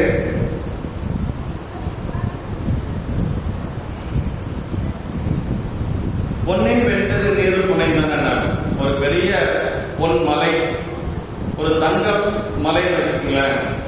அந்த தங்க கட்டியான ஒரு மலையில திருநீர் பூசணா எப்படி இருக்கும் அது மாதிரி இருக்குதான் கைலாயம். அப்படின்னா அங்க சாமியினுடைய நேரம் பொன்னார் மேனியம் இல்லைங்களா, பொன் திருமேனி. அதுல பனி படர்ந்த ஒரு காட்சி. அந்த பனி படர்ந்த காட்சி, அந்த பனி படர்ந்த இடத்துல இப்படி வெள்ளை வெள்ளையா வெள்ளை வெள்ளையா ஒரு பொற்கட்டி, அந்த பொற்கட்டியின் மேல பனி படர்ந்திருந்தா எப்படி இருக்கும் அது மாதிரி திருநீர் பூசப்பட்டது மாதிரி தெரியுது சேர்க்கிறார் இருப்பாங்க. அந்த பொன்னின் வெண்திரு நீர் புனைந்தன, ஒரு பொற்கட்டியில திருநீர் பூசணம் எப்படி இருக்கும் அது மாதிரி கைலாயம் இருக்குது அப்படின்னு சொல்லி சொல்றாரு. அதான் பொன்னின் வெண்திரு நீர் புனைந்தன என்று சொல்லி எடுத்து சொல்லக்கூடிய நீண்ட இமயமலையின் பகுதியில் உள்ளது எங்க இருக்குதுன்னா, பன்னு நீள்மணி மால்வரை பாதது அப்படின்னா இமயமலையினுடைய ஒரு பகுதியில் இருக்கக்கூடியதான் கைலாயம். 21,000 அடி மேல போகணும் இல்லைங்களா. கடல் மட்டத்திலிருந்து 21,000 அடியில இருக்கக்கூடியதான் கைலாயம் போன எங்களுக்கு தெரியும். அப்புறம் என்ன சொல்றாருன்னா, தன்னை யாருக்கும் அறிவறியான் அப்படின்னா யாருக்கும் தனது தன்மை இன்னதென்று அறிவதற்கரிய சிவபெருமான் மன்னிவான் திரு கைலை மாமலை அப்படின்னா நிலை பெற்றிருக்கக்கூடிய இடம் அப்படின்னு சொல்லி சொல்றாரு. தன்னை யாருக்கும் அறிவறியான் என்று மன்னிவான் திரு கைலை மாமலை. மன்னுதல் அப்படின்னா நிலை பெற்றிருத்தல். மண்ணுகத்தில்லை வளர்கணம் பக்தர்கள் வஞ்சகர் போயகல. அப்புறம் மண்ணு மாமலரால் வழிபட்டது திருவாரூர். அப்படியே மன்னுதல் அப்படின்னா நிலை பெற்றிருத்தல் அப்படின்னு சொல்லி அர்த்தங்க. அப்படி எப்பொழுதும் சாமி இருக்கக்கூடியது, எக்காலத்தில் நீங்காமல் பொருந்தி வாழ்ந்திருக்கிடமாக இருக்கக்கூடியது இந்த கைலை மலை. இந்த திருமலை சிறப்புக்கு சுந்தரமூர்த்தி சாமியுடைய கைலாயத்திலிருந்து நில உலகத்துக்கு வந்ததெல்லாம் இங்கதான் சொல்ற. ஏன் இந்த நில உலகத்துக்கு வந்தாரு அப்படிங்கிறதெல்லாம் இங்கதான் சொல்ல போறாருங்க. ஆமா, அப்படி பொன்னின் வெண்திரு நீர் புனைந்தன, இது ஒரு ஓமானமாக சொல்லப்பட்டது. அந்த பொன்னின் மேல் வெள்ளிய திருநீர் அடைந்தார் போல என்று சொல்லி சொல்றார். இறைவனுடைய பெருமையை பற்றி சொல்லுகின்ற பொழுது அதை தன்னை யாருக்கும் அறிவறியான் அப்படின்னு சொல்லி சொன்னார். சுந்தரமூர்த்தி சாமிகள் தேவாரத்தில் சொல்றார் இல்லைங்களா, பொன்னுமை பொருளும் தருவானை போகமும் திரும்பும் உணர்ப்பானை பின்னையின் பிழையை பொறுப்பானை பிழைகளாம் தவிர பணிப்பானை இன்ன நன்மையும் என்று அறிய பொண்ணா எவ்வானே அப்படின்னு. சாமி எப்படிப்பட்டவர்னா இன்ன தன்மையன் என்று அறிய பொண்ணா எவ்வானே. அப்புறம் என்ன சொன்னார், எளிவந்த பிரானே. ஏதோ ஒன்று சொல்லுங்க, நான் அறிய முடியாதுன்னு சொல்லுங்க, இல்லைன்னா எளிவந்த பிரான்னு சொல்லுங்க. ரெண்டையும் சொன்னா எப்படி அப்படின்னா, தேவர்களுக்கெல்லாம் அரிய பொருள் கனவிலும் தேவருக்கு அறியாய் போற்றி. யார் சொல்ற? மணிவாசக பெருமான் சொல்றாரு, நினைவிலும் நாயேனுக்கு அருள்னை போற்றினார். நேரில் வந்து எனக்கு நீங்க சாமி அருள் செஞ்சீங்க அப்படின்னா, அன்பு செஞ்சா பெருமான் வந்து அருள் செய்வாங்க. சுந்தரமூர்த்தி சாமிகளுக்காக என்னென்னலாம் செஞ்சார். தூது போனார் திருவாரூர்ல, இறந்து கொண்டு வந்து கொடுத்தாரு திருக்கெஞ்சூர்ல. இதுக்கு மேல என்ன செய்ய முடியும் ஒரு சாமி? அப்பர் சாமிகள் பசியோடு கிடக்கிறார், கட்டமுதோடு கொண்டு வந்து கொடுத்தார், கட்டமுது கொண்டு வந்து கொடுத்தார் திரு பைஞ்சேரியில. இப்படி எல்லாம் பெருமான் அளப்பெரும் கருணையுடைய ஒரு சாமிங்க. அதான் சொல்றாருங்க, இன்ன தன்மை என்கின்ற அரிய பொருளாயம்மான். ஆனா எளிவந்த பிரான் யாருக்கு? அடியார்களுக்கு. அடியார்களுக்கு ரொம்ப எளிவந்த பிரான் அப்படின்னு சொல்லி சொல்றாரு. தன்னை யாருக்கும் அறிவறியான் அப்படின்னு சொல்லி சொன்னாரு. யாவராயினும் அன்பர் என்று அறிவனா மலர்ச்சோதியான் திருவாசகம். யாவராயினும் அன்பர் என்று அறிவனா மலர்ச்சோதி அப்படின்னா, அடியார்களை தவிர யாரும் அவனை அறிந்து கொள்ள முடியாது அப்படின்னு சொல்லி சொன்னார். சிவபெருமான அறியணும்னா ஒரு ஷார்ட்கட் இருக்கு. உடனே அடியார் ஆயிரும். திருக்கூட்டத்தில் சேர்ந்து உத்தராசமெல்லாம் போட்டு அடியார் ஆயிரும். அடியார் ஆயிட்டா சாமி சீக்கிரம் போய் சேர்ந்துடலாம். யாவராயினும் அன்பர் என்று அறிவனா மலர்ச்சோதியான் அப்படின்னு, அடியார்களை தவிர யாரும் சாமியை போய் அணுக முடியாது அப்படிங்கிறது சொல்றாங்க. அப்ப அடியார்கள் தான் அப்படின்னா, ஆமா அடியார்கள் தான், அது வந்து மாற்று கருத்து கிடையாது. இறைவனுடைய ஒரு தன்மை ஒன்னிடம் ஒன்று என்று சொல்லி அப்பர் சாமி கூட சொல்றார். அரியானா மன்னிவான் கைலை திருமாவளை. அப்படி இருக்கக்கூடிய சிவபெருமான் நிலைத்து இருக்கக்கூடியது கைலாயங்கள். அதாவது நாமெல்லாம் போறது நூல்ல பேசப்படுவதெல்லாம் பூ கைலாயம் தான். அதுக்கு மேல ஒரு கைலாயம் இருக்கு, நொடித்தான் மலை என்று சொல்லி, அதுதான் மா கைலாயம் அப்படின்னு சொல்லி சொல்றாரு. சுந்தரமூர்த்தி சாமிகள் போனது அங்க. பூ கைலாயத்துக்கு மேல இன்னொரு கைலாயம் இருக்கு, மா கைலாயம். சிவபெருமான் இருக்கக்கூடிய இடம் அதுதான். நம்மெல்லாம் அங்க போக முடியாது, இந்த மானுடைய யாக்கையோட அங்க போக முடியாது. அதுக்கு மேல அப்பர் சாமிகள் கையில யாத்திரை போனதெல்லாம் இந்த கைலாயம் தான். அவர் அங்கதான் போய் மானசரோவரெல்லாம் இந்த கைலாயத்தில் இருக்கக்கூடிய பூ கைலாயத்தில் இருக்கக்கூடியதுதான் மானசரோவர் எல்லாமே. இறைவன் மும்மூர்த்திகளுக்கு முதல்வராக இருந்து அருள் செய்ததெல்லாம் இதுதான். என்றும் மன்னி அப்படின்னாரு. எக்காலத்திலும் நீங்காது நிலை பெற்று ஊழி காலத்திலும் தான் அழியாமல் இருப்பது, அதான் நொடித்தான் மலை அப்படின்னு சொல்லி அதுக்கு பேருங்க. சுந்தரமூர்த்தி சாமியுடைய தேவாரத்துல சொல்லப்பட்டிருக்கு. காரைக்கால் அம்மையார் தலையால் நடந்து சென்றது இதுதான் என்று சொல்லி சொல்லுவாங்க. இப்போ சாமி இருக்கிறதுனால அது எப்படி இருக்குது அப்படின்னா, ஒரு புண்ணியம் எல்லாம் ஒன்று திரண்டா எப்படி இருக்கும் அது மாதிரி கைலாயம் இருக்குதான். ஏன் அப்படின்னா சொல்றாரு பாருங்க, அண்ணல் வீட்டிருக்க பெற்றதாதலின் நன்னும் மூன்றுலகும் நான் மறைகளும் எண்ணில் மாதவம் செய்ய வந்து எய்திய புண்ணியம் திரண்டுள்ளது போல்வது அண்ணல் வீட்டிருக்க பெற்றதாதலின். சாமி அங்க இருக்கிறாரு, அதனால அங்க என்ன நடக்குது அப்படின்னா, யாவருக்கு மேலாம் அளவில்லா சீருடையாராகி சிவபெருமான், யாவருக்கு மேலாம் அளவில்லா சீருடையார், யாவருக்கும் கீழாம் அடியேனை ஆட்கொண்டு சொல்லி நம்முடைய மணிவாசக பெருமான் சொல்றாரு. எல்லாருக்கும் மேல பெருமையாக இருக்கக்கூடிய சிவபெருமான் இருக்கிறதுனால, சிவபெருமான் விரும்பி எழுந்தருளி மண்ணி இருக்கும் பேறு பெற்ற மலையாதலால் சேர்க்கின்ற 3 உலகங்களும் 4 வேதங்களும், 3 உலகம், மேல் உலகம், இப்ப இருக்கக்கூடிய நில உலகம், அப்புறம் கீழ் உலகம், இந்த 3 உலகங்களும் 4 வேதங்களும் அளவில்லாத பெருந்தவம் செய்தனால் நேரே கண்ணால் காணும்படி வந்து சேர்ந்த புண்ணியங்களானவை யாவையும் ஒருங்கு சேர்ந்து உருவெடுத்து நிலைத்ததே போன்றுள்ளது திருமலை. 3 உலகங்களும் அதே மாதிரி 4 வேதங்களும் அந்த புண்ணியம் செஞ்சதுனால, மாதவம் செய்ததுனால வந்த புண்ணியம் எல்லாம் திரண்டு உள்வது போலது என்று சொல்லி சொல்றார்கள். எல்லாருக்கும் மேலானவனாக சிவபெருமானையை குறிக்கும். அவன் புண்ணியமூர்த்தி ஆதலால் பூதநாயகன் புண்ணியமூர்த்தியே என்று சொல்லி அப்பர் சாமியுடைய தேவம். பூதநாயகன் புண்ணியமூர்த்தி என்று சொல்லி நன்னும் 3 உலகு உயிர்கள் வந்து 3 உலகத்தை பற்றி சொல்றாரு. நடு உலகத்தின் பயன் சிவபுண்ணியமாயிற்று அப்படின்னு சொல்லி சொல்றாருங்க. அதாவது 3 உலகத்திலேயே ரொம்ப உயர்ந்தது என்னன்னா, நம்ம இருக்கக்கூடிய மண் உலகம் தான். மேல இருக்கக்கூடிய தேவ உலகம், கீழே இருக்கக்கூடிய நர உலகம். தேவ உலகத்தை விட மிகச் சிறந்தது இந்த, ஏன்னா இங்கதான் சாமியை பூஜை செய்வதற்கு எல்லா வாய்ப்புகளும் நமக்கு இருக்கு. இந்த தேவர்கள் எல்லாம் மேல பேசிக்கிறாங்களாம். மணிவாசக பெருமான் திருப்பலி அறிஞர் சொல்றாரு, புவனியில் போய் பிறவாமையால் நாம் போக்குகின்றோம், அவமே இந்த பூமி சிவனைய கொள்கின்றவார் என்று நோக்கி அப்படின்னார். திருப்பலி எழுச்சியில் சொல்றார், தேவர்களே எல்லாரும் வந்து நம்ம மண்ணுலகத்துக்கு போய் பிறந்திருந்தா சாமியை பூஜை பண்ணி பெருமானுக்கு தொண்டு செஞ்சு நேரம் பெருமான் திருப்படிக்கு போயிடலாம். இப்படியே நமக்கு இருந்துட்டு இருக்கிறோமே, நாளெல்லாம் வீணா போய் கழித்து கொண்டு இருக்கிறது என்று சொல்லி தேவர்கள் பேசிட்டு இருக்கிறாங்களாம் அப்படின்னு மணிவாசகர் பெருமான் நமக்கு சொல்றாரு. அதனால எல்லா புண்ணியங்களும் திரண்டு இருப்பது இந்த மண்ணுலகத்தில் நமக்கு தாங்க இந்த வாய்ப்பு கிடைச்சிருக்கு. பூசை பண்றதுக்கு, பெருமானுக்கு தொண்டு செய்வதற்கு, அடியார்களுக்கு தொண்டு செய்வதற்கு இந்த ஒரு வாய்ப்பு இந்த உலகத்துல மட்டும்தான் இருக்கு. அதனால நம்ம கிடைச்ச வாய்த்தது நந்தமக்கு இதோ ஒரு விரைவை மதித்திடும் அப்பர் சாமி தேவாரம். வாய்த்தற்கரிய ஒரு பெரிய மனித பிறப்பு சாமி நமக்கு கொடுத்திருக்கிறாருன்னா நம்ம என்ன செய்யணும்? அந்த பிறப்பை மீண்டும் பிறக்காம செய்யறதுக்கு வழி என்னன்னா இறைவனுக்கு தொண்டு செய்யணும், அவனுடைய அடியார்களுக்கு தொண்டு செய்யணும். அதுக்கு தான் அந்த வாய்ப்பு நமக்கு சாமி கொடுத்திருக்கிறார். அடுத்த திருப்பாட்டு. நிலவும் எண்ணில் தலங்களும் நீடொளி இடது தண்டலிராக எழுந்ததோர் உலகம் என்னும் ஒளி மணி வள்ளி மேல் மலர் வெண்மலர் கொள்வது அம்மாள் வரை நிலைத்து நின்றுள்ள அளவில்லாதனவாகிய தலங்களை தனது ஒளி வீசி விளங்கும் குளிர்ந்த தளிர்களாக கொண்டு. இந்த பூமியில நிறைய தலங்கள் இருக்கு, அங்கங்க சிவாலயங்கள் இருக்கு.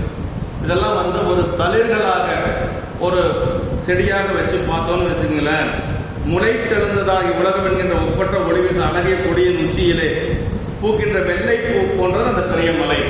ஒரு பெரிய செடி படர்ந்து இருக்குது, இந்த உலக செடி படர்ந்து இருக்கிறது. இந்த இருக்கக்கூடிய மற்ற ஆலயங்கள் எல்லாம் அதுல ஒரு மலர் பூத்திருக்கு பாருங்க, வெண்மலர். அந்த வெண்மலர் தான் கைலாய மலை என்று சொல்லி ஒரு ஓமை சொல்றார். மற்ற தலங்கள் எல்லாம் தளிர்கள் போல, அந்த கைலாய மலை என்று சொல்லுவது ஒரு வெண்மலர் போல் என்று சொல்லி, மலரும் வெண்மலர் போல்வது அம்மாள் வரை என்று சொல்லி சொல்றார். நிலை பெற்ற பல தலங்களையும் தளிர்களாக கொண்டு தலைத்து படர்வது உலகமாகிய கொடி, அக்கொடியின் உச்சியில் பூக்கும் வெண்மலர் போன்றது திரு கைலை மலை என்று சொல்லி சொல்றாருங்க.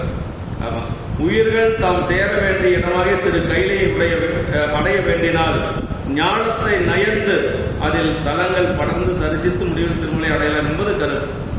இது ரொம்ப, அதாவது அந்த ஒரு மலையை போய் நம்ம அந்த புண்ணியமா இருக்கக்கூடிய மலையை போய் அடையணும்னா இங்க இருக்கக்கூடிய தலங்களை எல்லாம் தரிசித்து கடைசியா அங்க போகணும். எடுத்தோன்னா நம்ம அங்கதான் போவேன், இங்க எல்லாம் எந்த கோயிலுக்கும் போக மாட்டோம்லாம் சொல்லக்கூடாது. இந்த கோயில் எல்லாம் போய் வழிபாடு செய்து அதனுடைய புண்ணியத்தினுடைய திரட்சியால நம்ம எங்க போகணும்? கைலாயம் போகணும். உலகில் செய்யும் எல்லா சிவ தர்மங்களும், அதாவது என்ன சொல்றாருன்னா அப்பர் சாமி தேவாரத்தில் வடவால் கையிலையும் தென்பால் நல்லூரும் வாழ்பதியே அப்படிங்கிறார். வடவால் கையிலையும் தென்பால் நல்லூர் அப்படின்னா எல்லாருமே எல்லா இடங்களுமே சிவபெருமான் இருக்கக்கூடிய இடம் தான். ஆனா சிவபெருமானுக்கு அப்படின்னு சொல்லி ஒரு முக்கியமான ஒரு பதி அப்படின்னு பார்த்தா கைலாயம் இல்லைங்களா?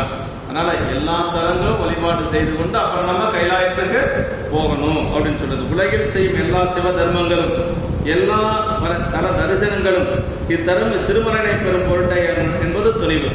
அப்பர் சாமிகள் பல தலங்களையும் தரிசித்து படர்ந்து முடிவிலை திரு கைலை யாத்திரை செய்து வழிகாட்டியது கருத்து பற்றிய அப்பர் சாமிகள் கைலாயம் போனார்.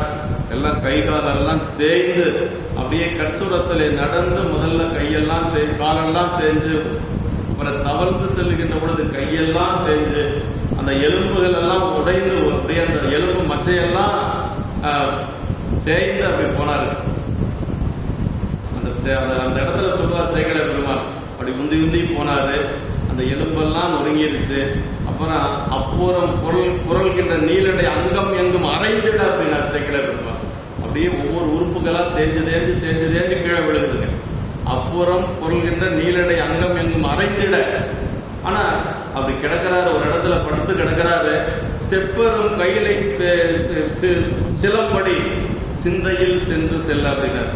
அந்த கைலாயத்தில் இருக்கக்கூடிய பெருமாளை சிலம்படி மட்டும் காதுக்குள்ள அப்படி கேட்டுட்டே இருக்கலாம்.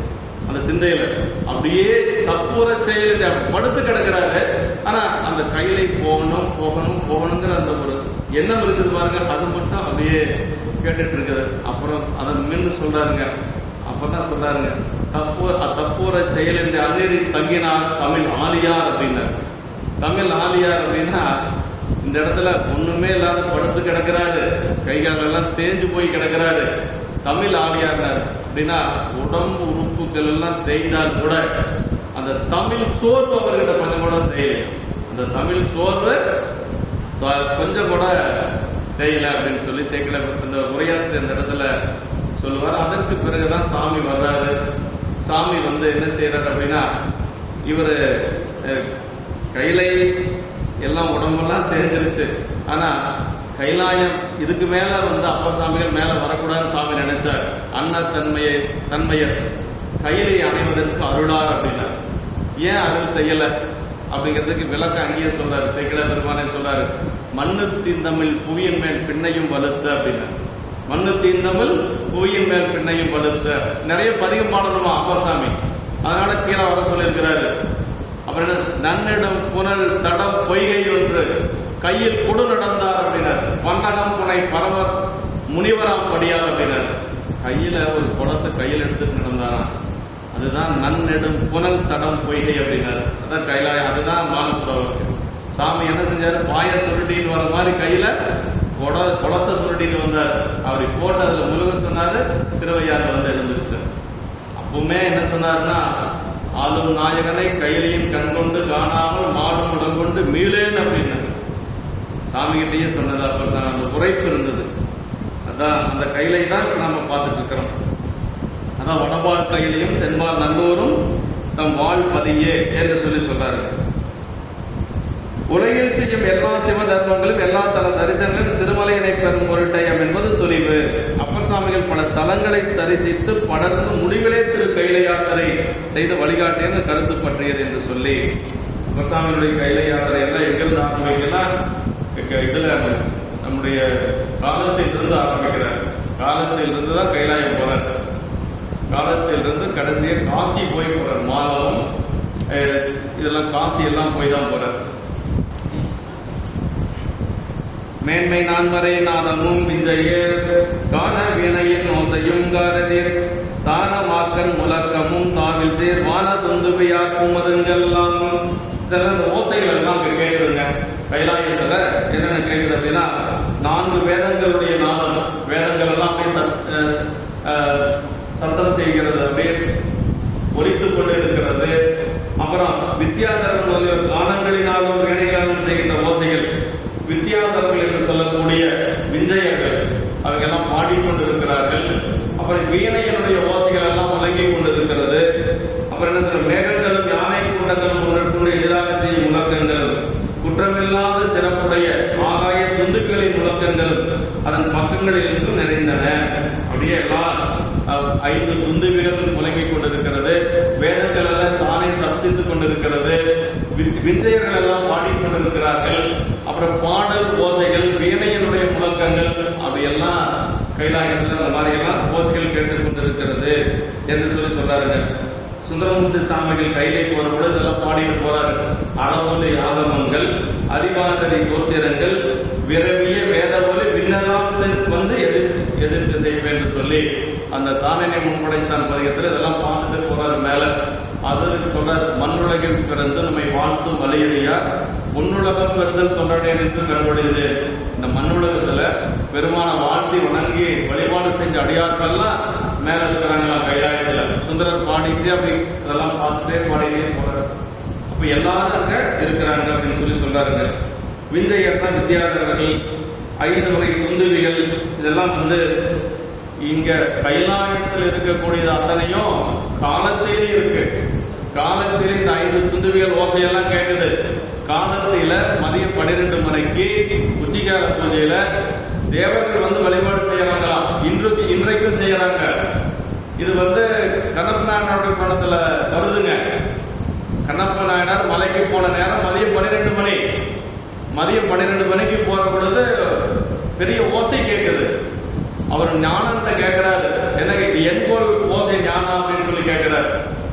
ஞானம் என்ன சொல்றாருன்னா, அவனுக்கு தெரியல, துந்துவியருடைய ஓசை அவனுக்கு தெரியாது. இம்மலை பெருந்தேன் ஓசைங்கிறான். தேன் பூச்சி எல்லாம் நிறைய இருக்குது. இந்த தேன் பூச்சியுடைய ஓசை அப்படின்னு சொல்லி நானும் சொல்றான். ஆனா தேன் பூச்சியோட ஓசை கிடையாது.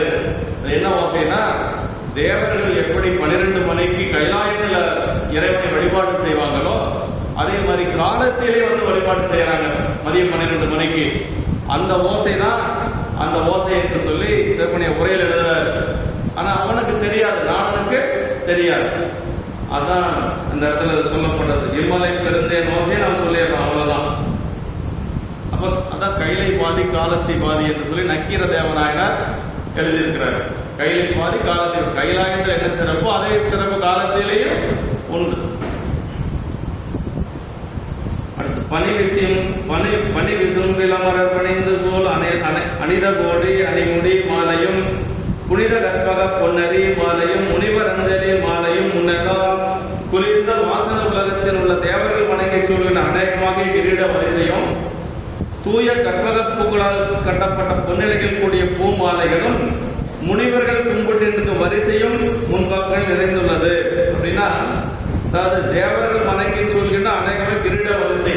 தேவர்கள் எல்லாம் கைலாயத்தில் பெருமானை வழிபாடு செய்யறதுக்கு வந்திருக்கிறாங்க. தேவர்கள் எல்லாம் கிரீடம் வச்சிருப்பாங்க. அந்த கிரீடத்தை எல்லாம் ஒரு பக்கம் கலட்டி வச்சிருக்கு. பெருமான் போகும்போது கிரீடத்தோட போக முடியாது இல்லைங்களா? அதையெல்லாம் கலட்டி வச்சிருக்கிறாங்க. அதையெல்லாம் பார்க்கிறார் யாரு? சேக்கிழார் பெருமான் சொல்றாருங்க, கிரீடி வரிசை. அப்புறம் கற்பக பூக்களால் கட்டப்பட்ட பொன்னிலையில் கூடிய பூ மாலைகள். மேல இருக்க கற்பக மலர்லாம் இங்க கிடையாது, மண்ணுலகத்தில் கிடையாது. தேவர்கள் வருகின்ற பொழுது இறைவனை வழிபாடு செய்வதற்கு மேலிருந்து கற்பக மலர்கள் எல்லாம் பறித்து மாலை கட்டி கொண்டு வந்திருக்கிறாங்க. அந்த மாலைகள் எல்லாம் வைக்கப்பட்டிருக்கிறது. முனிவர்கள் எல்லாம் அப்படியே வரிசையாக நின்று கொண்டு அஞ்சலி கூப்பிக் கொண்டிருக்கிறார்கள். பெருமானை வழிபாடு செய்வதற்கு முனிவர்கள் கூட்டங்கள் அப்படியே அங்கு நின்று கொண்டிருக்கிறார்கள். இப்படி எல்லா பக்கம் நிற்கிறாங்க. தேவர்கள் ஒரு பக்கம் நிற்கிறாங்க, முனிவர்கள் எல்லாம் ஒரு பக்கம் நிற்கிறாங்க. பெருமான் எங்க இருக்கிறாரு? கைலாயத்தில் இருக்கிறார். அப்ப இறைவனை கைலாய பெருமானை வழிபாடு செய்வதற்கு தேவர்கள் கூட்டம் ஒரு பக்கம், முனிவர்கள் கூட்டம் ஒரு பக்கம் நிற்குது. இதையெல்லாம் யாரு ஒழுங்குபடுத்துறாங்க அப்படின்னா, அதையெல்லாம் ஒழுங்குபடுத்தக்கூடிய வேலை தான் நந்திய பெருமானுடைய வேலைகள். நந்திய பெருமானை பத்தி அடுத்தது ஒன்று பின்னாடி தான் வருதுன்னா, நீடு தேவர் நிலைகளும் வெண்ணிடின் நாடும் ஐவரும் முதமும் நாட்டுவன் கோடி கோடி புரட்சிறு பூதங்கள் ஆடி ஆடும் பரப்பது பாங்கெல்லாம். அதுபோக தேவர்கள் முனிவர்கள் சொன்னாரா, அதுபோக சிறு சிறு பூதங்கள் எல்லாம் இருக்கிறது. அதெல்லாம் சொல்றாருங்க. அதாவது நீடு தேவர் நிலைகளும் வேண்டிடின், தேவர்கள் நீடிய பலன்களையும் விரும்பினால் உலக காரணமாக நாடும் ஐம்பெரும் பூதங்களையும் தாம் எண்ணியபடி நிலைநாட்டவனாகிய கோடி கோடியாக அநேகம் சிறு குரல் படிப்புள்ள சிவபூத கணங்கள், சிறு சிறு சிவபூத கணங்கள் எல்லாம் அங்கு நிரம்ப கைலாயத்தில் ஆடிக்கொண்டிருக்கிறது. ஆடிக்கொண்டும் பாடிக்கொண்டும் அந்த இடங்களை உடைத்து அந்த திருமலை என்று சொல்லி கோடி கோடி புரட்சிறு பூதங்கள் என்று சொல்லி சொல்றாருங்க. இப்படி புராணத்துல பேசப்படும் அடியார்களும் சிவருமானது அருள்வழி திருக்கையிலில் கணநாயகராகவும் பெற்றார்கள். ஆமா, நிறைய அடியார்கள் வந்து சிவகணநாதராக போயிருக்கிறாங்க. அவங்க எல்லாம் அங்க வந்து கணநாதர்களாக அந்த மலையில இருக்கிறாங்க. சிவகணநாதர் போனதெல்லாம் யார் அப்படின்னா, கணநாதர் சொல்லி அறியார் ஞானசம்பந்த பெருமானையே மானசீக குருவாக கொண்டவர். அவரு சிவகணநாதராக போனவர். சேரமான் பெருமாள் நாயனார் சிவகணங்களுக்கு தலைவராக போயிருக்கிறார். இப்படி பல நாயன்மார்கள் வந்து நமக்கு சிவகணங்களுக்கு தலைவராக போயிருக்கிறாங்க. இப்படி பாடி சிவனை அனுபவித்திருக்கும் சிவானந்த மேலீட்டில் ஆடுவதும் பாடுவதுமாக அந்த சிவகணங்கள் எல்லாம் பாடிக்கொண்டிருக்கிறது. அப்படி இருக்கின்ற பொழுது நாயகன்களல் சேவிக்க நான்முகன் மேய காலமலாமையின் நீண்டவன் தூய மால்வரை சோதியின் மூழ்கியொன்று ஆயன் அன்னமும் காணாது அயற்குமால். என்னன்னா, பெருமானை வழிபாடு செய்வதற்கு என்னன்னா, ஒவ்வொருத்தருக்கும் ஒரு நேரம் அங்க உறுதிப்படுத்தப்பட்டிருக்கும். இப்ப திருமால் அப்படின்னா 12 மணின்னா 12 மணிக்கு தான் திருமால் வரணும். அப்படி காலம் தாழ்த்தி வந்தாச்சுன்னா மீண்டும் அவருடைய நேரம் வர வரைக்கும் காத்துட்டு இருக்கணும். அதே மாதிரி பிரம்மனுக்கு ஒரு நேரம், இந்திரனுக்கு ஒரு நேரம். அந்த நேரத்து வரைக்கும் அவங்க காத்திருந்துதான் வழிபாடு செய்யணும். சாமியை நேரம் போனோம்னா வழிபாடு செய்ய முடியாது. போன உடனேயே அப்படி நேரம் ஸ்ட்ரெயிட்டா யார் வழிபாடு செய்யணும்னா அங்க இருக்கக்கூடிய அடியார்கள் மட்டும்தான் வழிபாடு செய்யணும். இதையெல்லாம் ஒழுங்குபடுத்துறது யார் அப்படின்னா, நந்திய பெருமான் தான் அதெல்லாம் ஒழுங்குபடுத்துறாங்க. இதான் அந்த பாட்டுல சொன்னாருங்க, நாயகன் கடல் சேவிக்க. நாயகன்னா அது சிவபெருமான் தலைவன். அவர் திருவடியை வணங்குறதுக்கு நான்முகன் முதல்ல பிரம்மனை சொல்றாருங்க. அப்படி நான்முகன் வந்து உரிய காலம் அல்லாத காரணத்தால் திரும்பி வந்து அவன் வர்ற நேரம் தாண்டி போயிட்டு திரும்ப வந்து அந்த இறைவனது தூய பெரிய கைலை மலையினது வெள்ளிய பேரொழியிலே மறைந்து வேறு காணப்படாத தன் ஊர்தியாக அன்னப்பறவையை வேறு குறித்து காண முடியாமல் வருந்துவார். நான்முகனுடைய வாகனம் என்னன்னா அன்னப்பறவை. அன்னப்பறவை வெள்ளையா இருக்கக்கூடியது. கைலாய மலையும்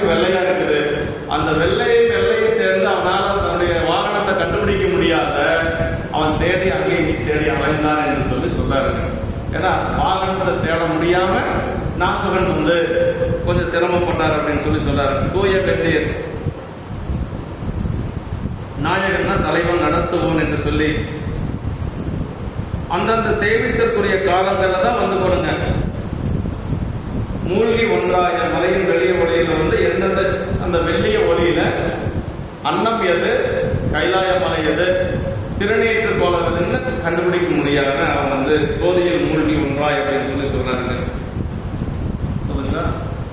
வேறு செஞ்சுக்கலாமா சார்? உணவு வரலைன்னா பார்க்கலாம்.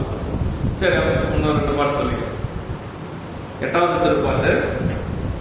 காதில் வெண்கொலையோன் கலல் தொல நெடியோன் காலம் பார்த்திருந்தது மரியான் சோதிவன் கைலை தாழ்வரை முலையில் துதிக்கையோன் உறுதியை கண்டு மீதலு கொண்டை செஞ்சடல் என்று வெஞ்சுடரானது என்று அதன் கீழ் ஆதி ஏனமதாம் ஆயிட கலல் உற்றான் என்று அணை வந்து அணைதலும் கலலும். அதாவது என்னன்னா காதில் வெண்குடையோன் கலல் தொல நெடியோன் அப்படின்னா காதிலே வெண்சங்கர் துறை அணைந்த இறைவன் பாதங்களை தொழுவதற்கு பெருமானுடைய திருவடி வணங்குவதற்கு திருமால் உரிய காலத்தை எதிர்பார்த்து காத்துக் கொண்டிருந்த செய்தியை அறியாதவனாகி திருமால் வந்து அவர் நேரம் வர வரைக்கும் காத்துட்டு இருக்கிறார். அது சிவபெருமானை வழிபாடு செய்வதற்கு கைலாயத்துல அது கொஞ்சம் நேரம் ஆயிருச்சு. ஆனதுனால அந்த விநாயகர் அவருடைய வாகனம் கருடன் இல்லைங்களா? கருடன் என்ன நினைச்சுதான் விநாயக பெருமானுடைய வாகனம் பெருச்சாலி. அந்த பெருச்சாலியை பார்த்து அந்த முன்காலத்தில் மேலே எழுந்த செஞ்சுடராகிய அக்னி தூணமானது இந்த வெள்ளை ஒளி தூணாய் நிற்கின்றது என்ற எண்ணத்தாலே அதனை ஆதி பன்றி உருவெடுத்து அடிகாரி நடந்தவர்கள் என்று திருமால் என்று கருதி கருடன் வந்து பெருச்சாலியை பார்த்து என்ன நினைச்சுன்னா திருமால் என்று கொண்டு பக்கத்தால வந்து நின்றது அப்படின்னு சொல்றார். கருடன் பெருச்சாலை வந்து சேரும் என்று சொல்லி இப்படி நேரம் காலம் வந்து அந்த திருமால் பிரம்மனுக்கு எல்லாம் உண்டு என்று சொல்றார். கருடன் தன் தலைவனாகி திருமாலை காணாது தேடிற்று. திருமலையடியில் ஒரு வெள்ளை பெருச்சாலை கண்டது வெள்ளை பன்றி என்று நினைத்தது. முன்னொரு காலம் சென்றுடைய அண்ணாமலை பகுதியில் ஒரு வெண்சுடர் மலை என்று நினைத்து தனது முன்வடிவில் வெள்ளை பன்றியாக மண்ணைக்கு தோன்றி அடி ஏறுகின்றான தன் தலைவனை நினைத்து அவரை சார்ந்தது என்று சொல்லி கொஞ்சம் இந்த மாதிரி ஒரு சுவையா சொல்லியிருக்கிறார். அது போக அங்க அறம் வயதாடல் முளவுடன்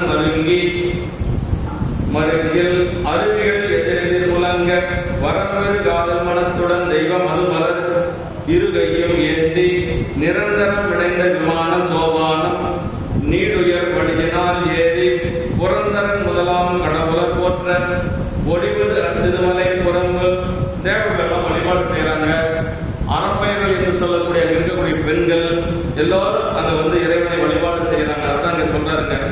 அரம்பை முதலிய தெய்வ பெண்கள் ஆடலுக்கேற்ப முழக்க முழவுகளோடு பக்கத்தை ஓடு மலையருவிகள் எதிரெதிர் இசைப்பனவோடு சந்திக்க அப்படியே அரம்பைகள் எல்லாம் ஆடிக்கொண்டிருக்கிறார்கள்.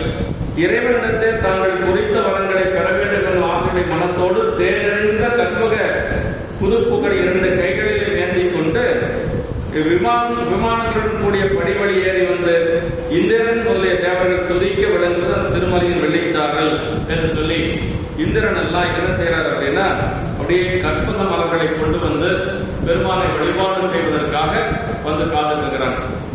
இப்படி வரம்பெரு காதல் மனம் போக பதங்களை நாயர்களாக தங்கள் பதவிகளுக்குரிய இன்பங்களை தரப்பெறவும் அவற்றை துன்பங்களை போக்கவும் என்றும் வரம்பெரு மனம் என்று சொல்லி இந்த இடத்துல சொல்றார். தேவர்கள் எல்லாம் எதுக்கு வந்து பெருமானை பார்க்கிறாங்க அப்படின்னா அவங்க பதவிகளை அவங்க காப்பாற்றிக்கணும். தேவன் அதாவது இந்திரன் தேவர்களுக்கு தலைவன் என்று சொல்லக்கூடிய பதவியை காப்பாற்றியாகணும்.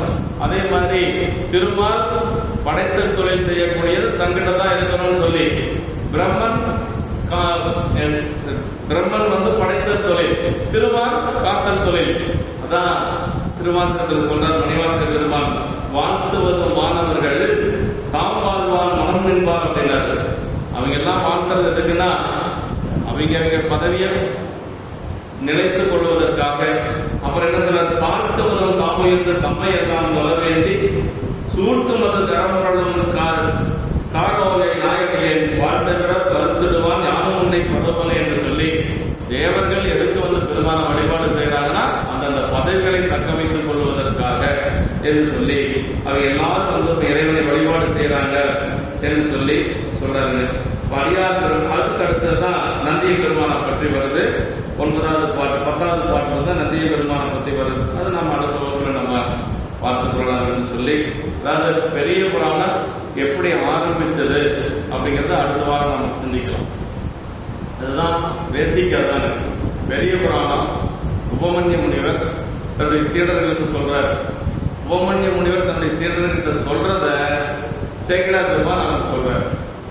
இந்த பெரிய புராணம் வந்து எப்படி அப்படின்னா, உமையம்மைக்கு சிவபெருமான் உபதேசம் பண்ணியிருக்கார்.